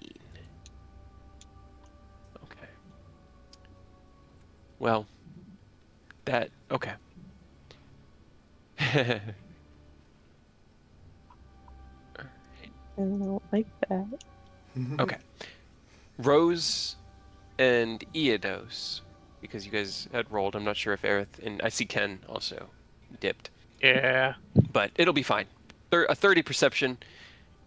Rose and Eodos, you clock hidden, trying to stay obscure Oh, in another two perception? opposite corners. Yeah, it was just one Oh. more, but we've hit the DCs. Okay. I didn't like how he said he's the only guy in here that you see. So Two opposite of you. The room itself is like a almost a square, perfect square shape, and he's on the opposite end in front of a door with a torch next to it and a sconce. In the two corners, cast in shadow, you see two drow garbed in pure black, hiding, trying to hide. They're doing their best. They rolled a 17 and a 19 with a +9 on their stealth checks, so they didn't do great, nice. but they're trying. But Aureus, you clock the third one, which is now behind you guys on your side of the room in the corner Great. behind you and to the left, because he had a third one back there who did roll well. He had a 26, but that 30. 32. Wait, that 30. That 32. So, he is not here alone, although he is trying to appear as non-threatening as possible. But we'll pick up here at this point with this conversation next week, where we will discuss what he has to discuss with you guys. oh boy. Yeah. Yeah. Continue on our journey through Mensa Baranzan to stop this devilish incursion. And we should be good Sure, for it can only be good for us. Yeah, it's Right? fine. You know, when have the Drow ever had ulterior motives? Nah, never. They're not all That's not the only thing that they've ever had. right. It's not the main thing they're well known for. Or anything. Oh boy. So many secrets. John, I gotta skedaddle. Yeah. Yeah. Thanks for playing, Ken. Yeah, y'all take care. Catch you next week. Bye. Yeah.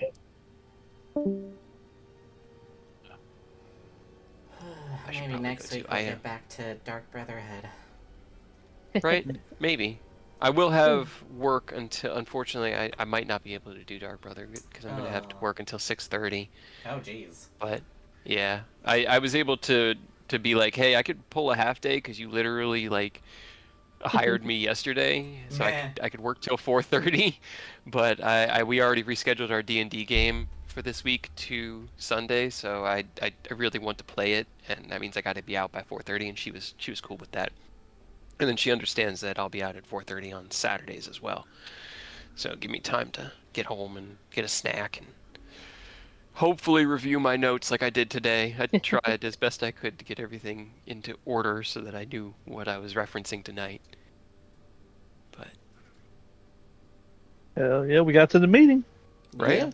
Right, Didn't I'm expect- sure nothing Sorry, will go go ahead. wrong here. No, I'm just Yeah. that I'm sure nothing will go wrong. Nah, it'll be fine. I really didn't expect you to scry on Nemerel. I really didn't expect him to fail. But, you know. Right? I didn't expect it to go so poorly. It's fine. Sometimes I like to give you guys bad information because it just makes you squirm. I didn't expect you to hit me with that information right at the start. Yeah, I meant to do it last game, but I realized afterwards, I was like, ah, fuck! Alright, hold on. He can realize it as he's going to sleep. That'll be even more appropriate. Aha. And then I was thinking about it as like, oh, you know who else hasn't had anything happen while they were sleeping in a while? Gareth. I'll get him as well! Got him. Got him. him. Your I didn't lie answers- though. I did not lie about having a dream. It was not a dream that I had. It was not a dream. Nope. Aerith's answers during his trance were better than I had planned for. You at least had reasonable answers, and it's really funny because one of the contingencies that I had in here for where are my notes on that interaction? Aerith and Ogma. Here we go. Is depending on Aerith's answer, as the options that kind of I had written out as possible was like nothing had changed, or you felt shame and embarrassment, or anger. But the one that I had top, the one that I felt was most appropriate for Aerith, which you nailed and said like word for word, fear of helplessness. It was so good that I was like, okay, we've got to go. We've got to go into a different direction with this because he's at least recognizing. And so you didn't get. There were two ways that ended. That was either you get the next assignment, or I won't take your shit from you now, but know that you're on a clock. You're on thin ice, Buster. Yeah, and so you avoided detention. Is it right before we do the final battle with Tiamat? Are you just gonna hand Aerith the SAT? Like, I need you to take this. You better ace this. Great Otherwise, idea. you're going into the end battle with no powers. What Fun was the fact, I name of the barely met blue half standards. dragon? What was the name of the blue half dragon you fought in the first battle that Aureus faced off against at the Oh, Siege that of one. Greatest? God. The bitch. I wasn't even there, but I know it. You know it? It was Lenathon, right? Lenathon was the first dragon, Or- the half dragon. The half dragon. I Aw. honestly, I think it was Langdon Rosa. Mm. I'd have to actually check my notes. That's like a top level SAT question for this game. I don't How even far have that can you session remember? recorded. I know. Nope. That's why it's so perfect. You can't cheat and use the internet. All I remember, it was a really close fight, and I was kind of surprised he actually honored the agreement. Bro, you got him damn close. that was That was honorable. That was worth honoring. Let's see. Greenest missions. I think it's in this one. Because I've still got all the old Horde of the Dragon Queen stuff here. His name was Cyanrath. I'm not even sure you even got his name. That I don't. That one's not familiar. I don't remember that name at all. I remember Langdon Rosa. You might have just been like, you know what? I'll let you live if you honor duel, and then never said his name. He's like, all right, you kept your end of the agreement. I'm leaving. Good job. Bye.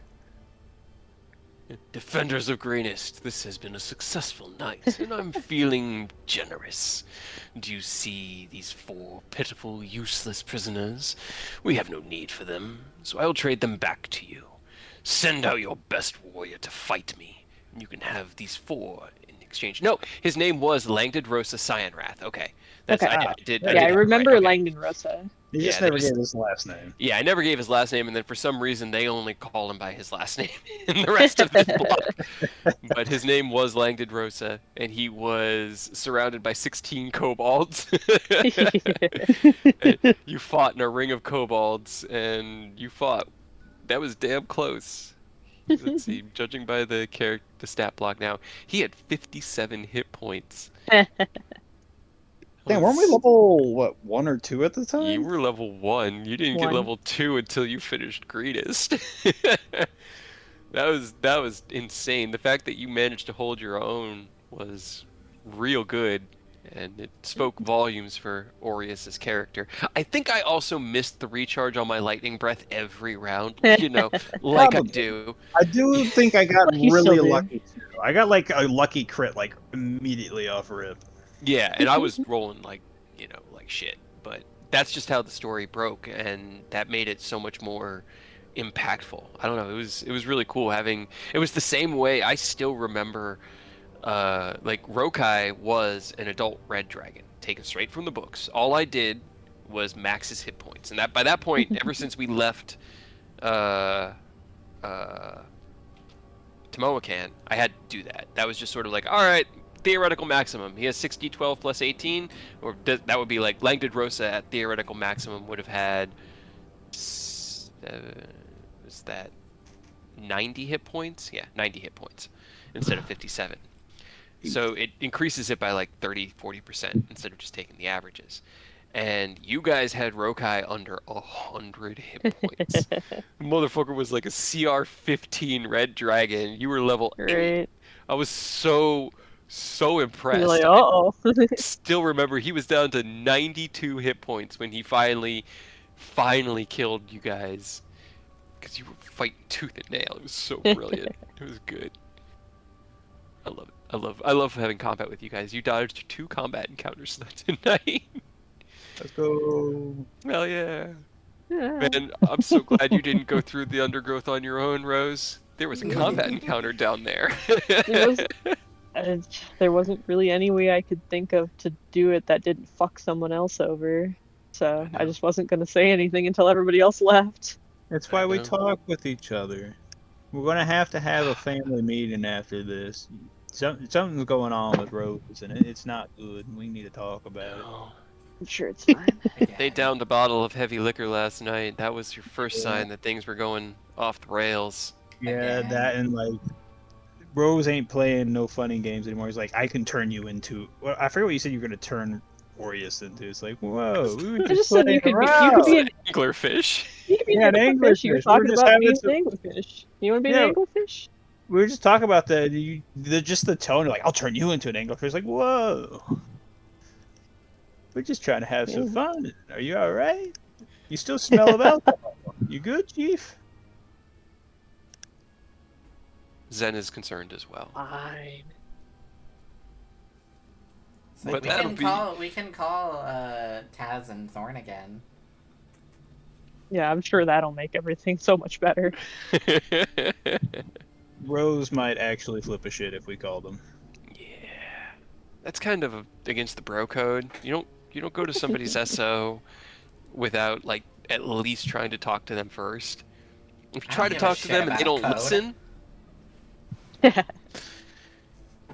that's fair. But you also have to understand that if you break the bro code, stop my and 404